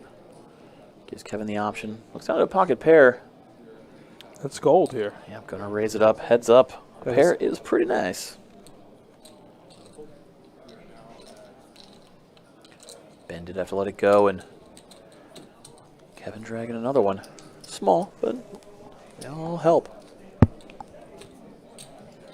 You know what that means. All right, so Ben's going to go ahead and slide. Ooh, look at the Modelo. I like that. He slides a Modelo. Pretty good. Ain't bad. Nice, cool, and refreshing. Where the sponsorship? Ooh. Two kings. Pocket Kevin's. Gonna raise it up. I'm not even going to say anything. If he It's can get just any funny. action. Ben with an ace. You could easily see Ben put in a 3-bet. Ben likes taking the aggressive route. Especially in heads-up play. An ace is pretty good. There it is. You saw him grab a handful of the big denomination chips.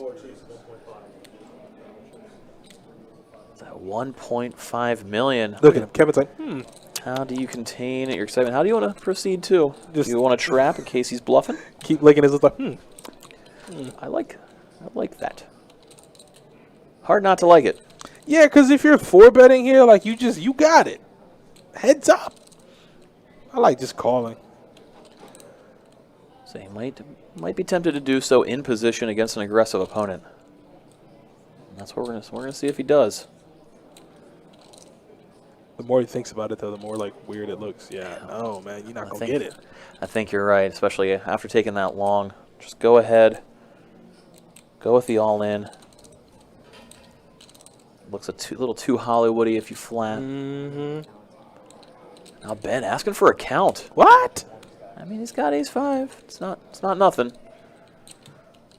Think it's going to be a little bit too pricey, but still, gotta think about it.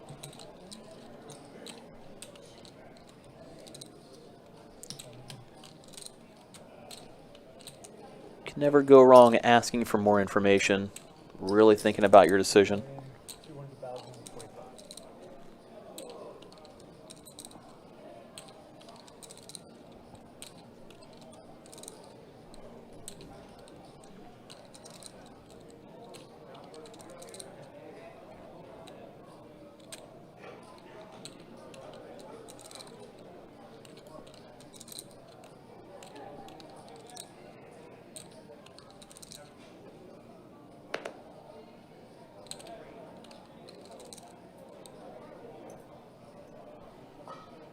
Deep in the tank is Ben. Doesn't want to give up the $1.5 million. Don't want to give it up, man. I don't want to do it. Don't make me have to give it up. I mean, I wouldn't want to either.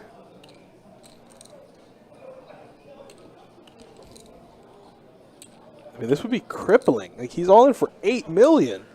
Whew. He calls here, doesn't find an ace. I mean, he has close to 17 million in chips, and Ben will have like 3. And I was like, nah, I don't want to do that. That's a brutal shot.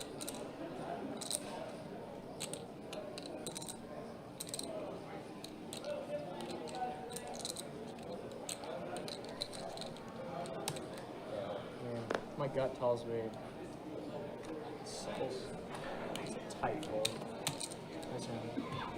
There is the fold from Ben. Came to the right conclusion. Something like that. Definitely thought about it for quite some time. Didn't want to relinquish. But in the end, he does. Figure out what you want to do all along. It's got to push them very close in chip counts now. That was $1.5 million from Ben Stack going on over.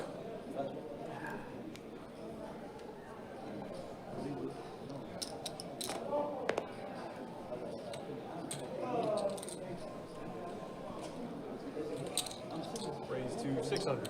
Then he goes, all right, 8-5 suited. Why not? For 600,000 bucks.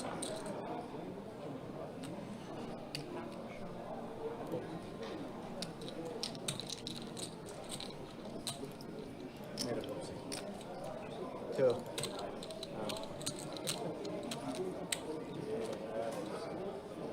Thought you had less or something? You thought you had less, you like finished up 20 bigs.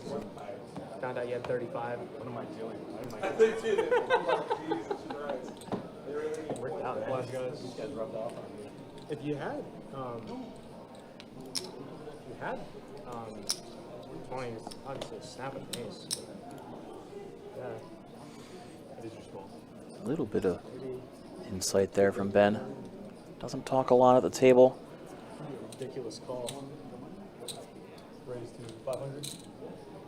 Happy to hear a little bit of insight from a guy we see win tournaments very often. Mm-hmm. So you want to take what he's saying and Wish we add do it to your it, game? wish you would do it more, louder first of all. I got my notepad out. What about you? Yeah, I got a couple notepads out over here. So Ben does make the call. And he's flops open-ended. Checks it over to Kevin. He's picking up chips to C-bet. 450.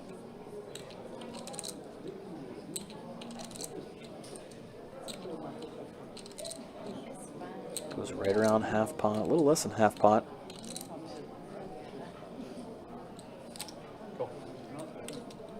We're gonna see Ben put in the call. It's pot ballooning a little bit, up to over 2 million now, and whoa, 9 on the turn. Lord Jesus. Gives Ben the straight. Oh, my God. Gives Kevin an open and straight draw, so if he was going to continue bluffing, that could have been a card to do it, but he checks it back. Oh. Oh, wow. Damn. 6 on the river. You know what that means. Straight versus straight. Come on. Can Kevin avoid absolute disaster? I don't know. If he can do anything but go broke here, I it'll mean, be amazing. It's good that the board's paired and the front door flush draw completed. He does have the 8 of clubs in his hand, but still, heads up here straight is a very good hand to have. That's 1.5. Oh, my God. Oh, man, if Kevin 1.8 decides to go with a raise, he it's might over. go for it all. This is dangerous. That's right. Oh. Wow, only a call from Kevin. Amazing not to go broke on that hand.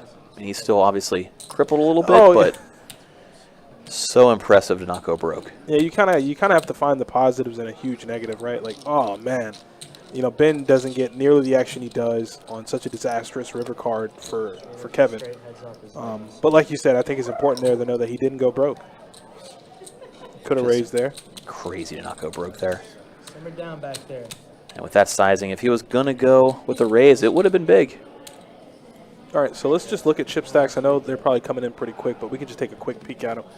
Ben's at 14 million. Kevin took a big blow, and now he's at 6.725 million in chips.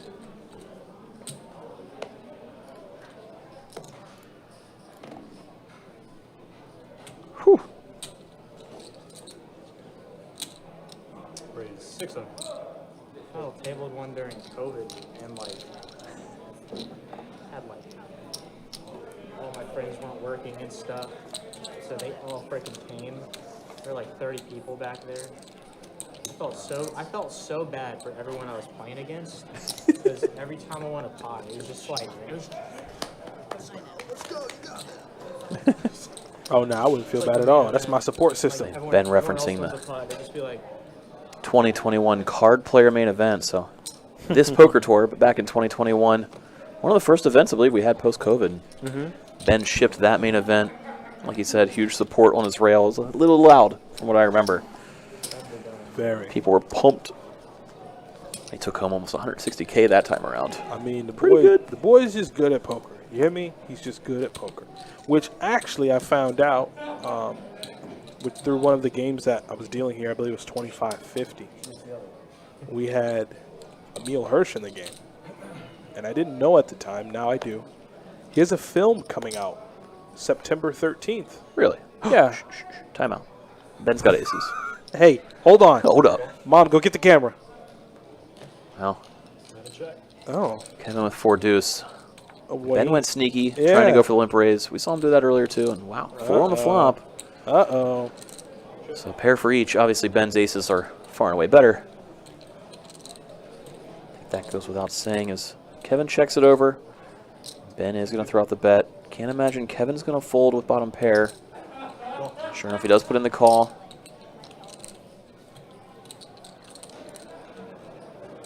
What's that tarot card? 10? And Ben, Kevin did check it over to Ben again. Oh, boy. Playing this super sneaky.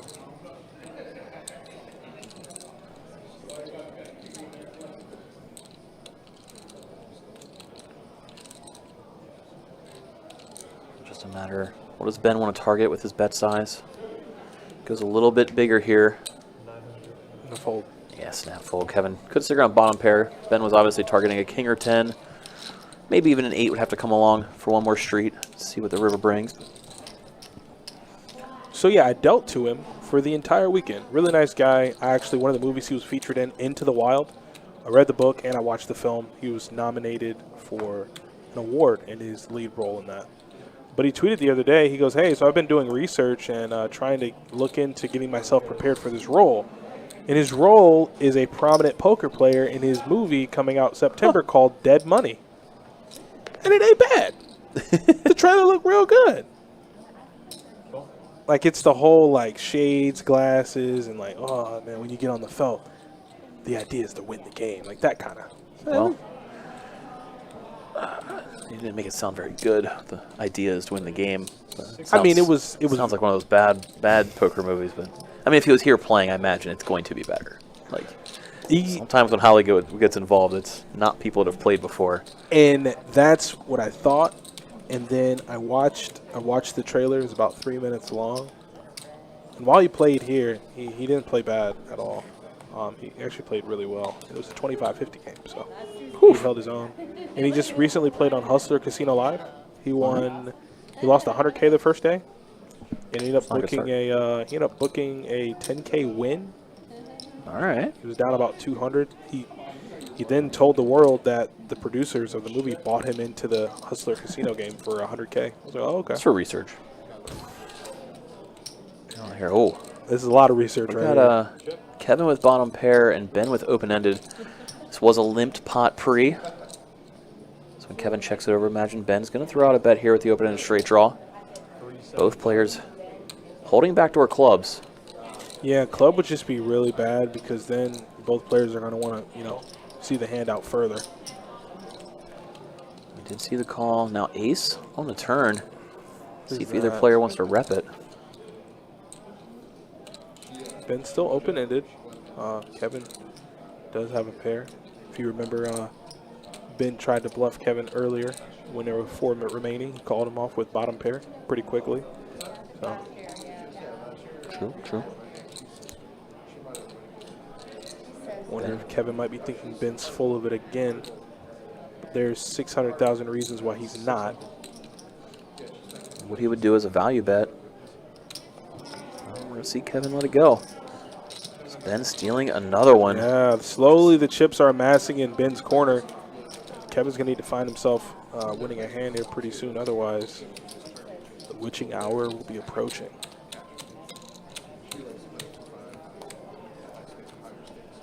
Ben going to obviously try to continue just chipping away here.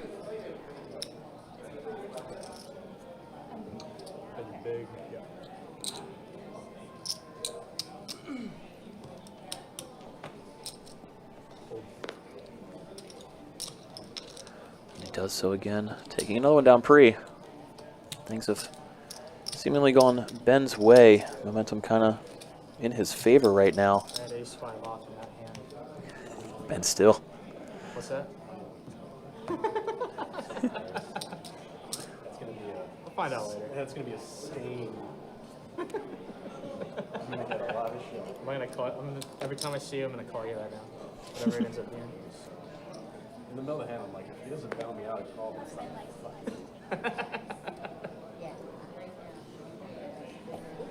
him. Laughs at his joke and then raises. He's like, Right. 600. By the time I folded tonight and went to raise.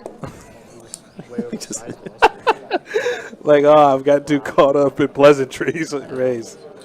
Well, we're going to see Ben put in the call. Or Kevin, rather, put in the call. He's got the better king. Ben going to be looking for an 8. And he gets it. Ace 8 deuce flop. Ben really a massive chip lead. Things really going his way. Moves are working. Bluffs are getting through.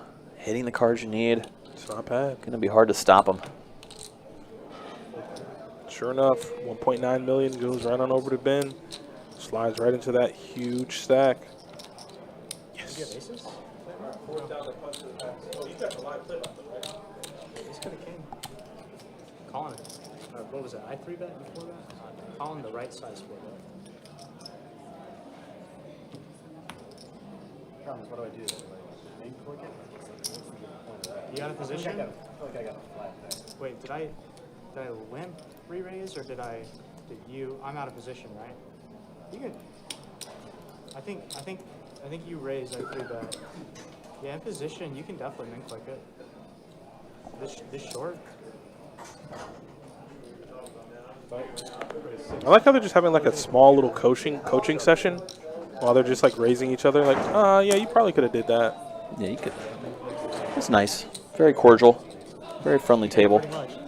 Even if an ace does, then I think I'm still. Yeah, you're way ahead of like half my range still.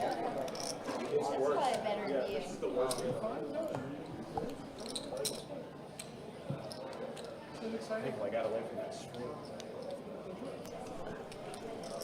All right, so it looks like Kevin's going to go ahead and slide out his big blinds. Ben looks down at queen tray off for 125 more. Why not?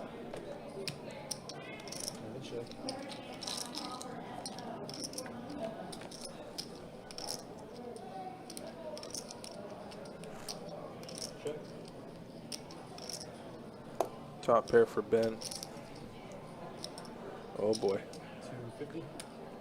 He's Ben now. Kevin's got to let it go again.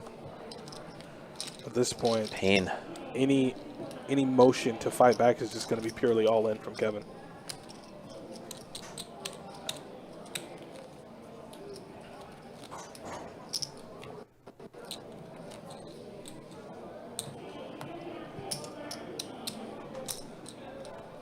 Nope. That's my job. Is that a pre-call?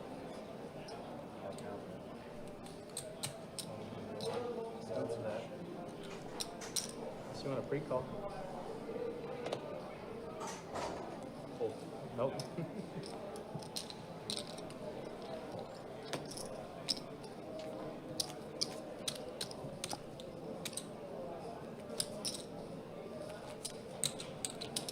Do appreciate everybody's been hanging out with us, watching this one all the way through, coming to you live from Best Bet here in Jacksonville, Florida.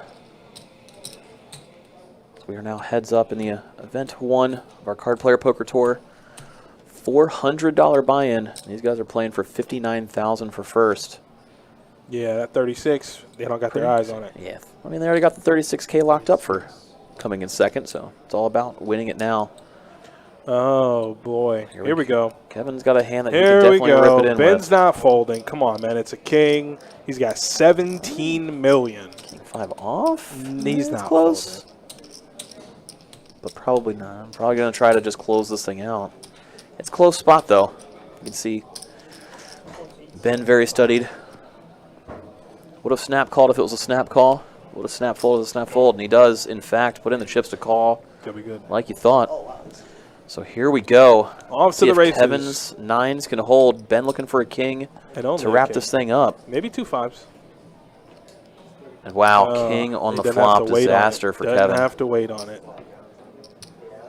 Yeah. Turn and He's got 2 outs. 9 and 9 only. And that is not going to be it. So we're going to It's gonna see do it. Kevin out in second place. And Ben, the champion here for Event 1 Card Player Poker Tour. Doomed to He second wins place, again. man. And Doomed to Kevin's second place. runner-up again. Crazy. It's crazy. Ben taking home $59,166 for first. Kevin taking home $36,473 for second. Not too shabby for the $4 buy-in across 2 days of play. So a total of 858 entries. And Ben, now the only one who remains, taking home the trophy and all the cash. Winning it outright, no chop. That's going to do it for us. Thank you all for joining us.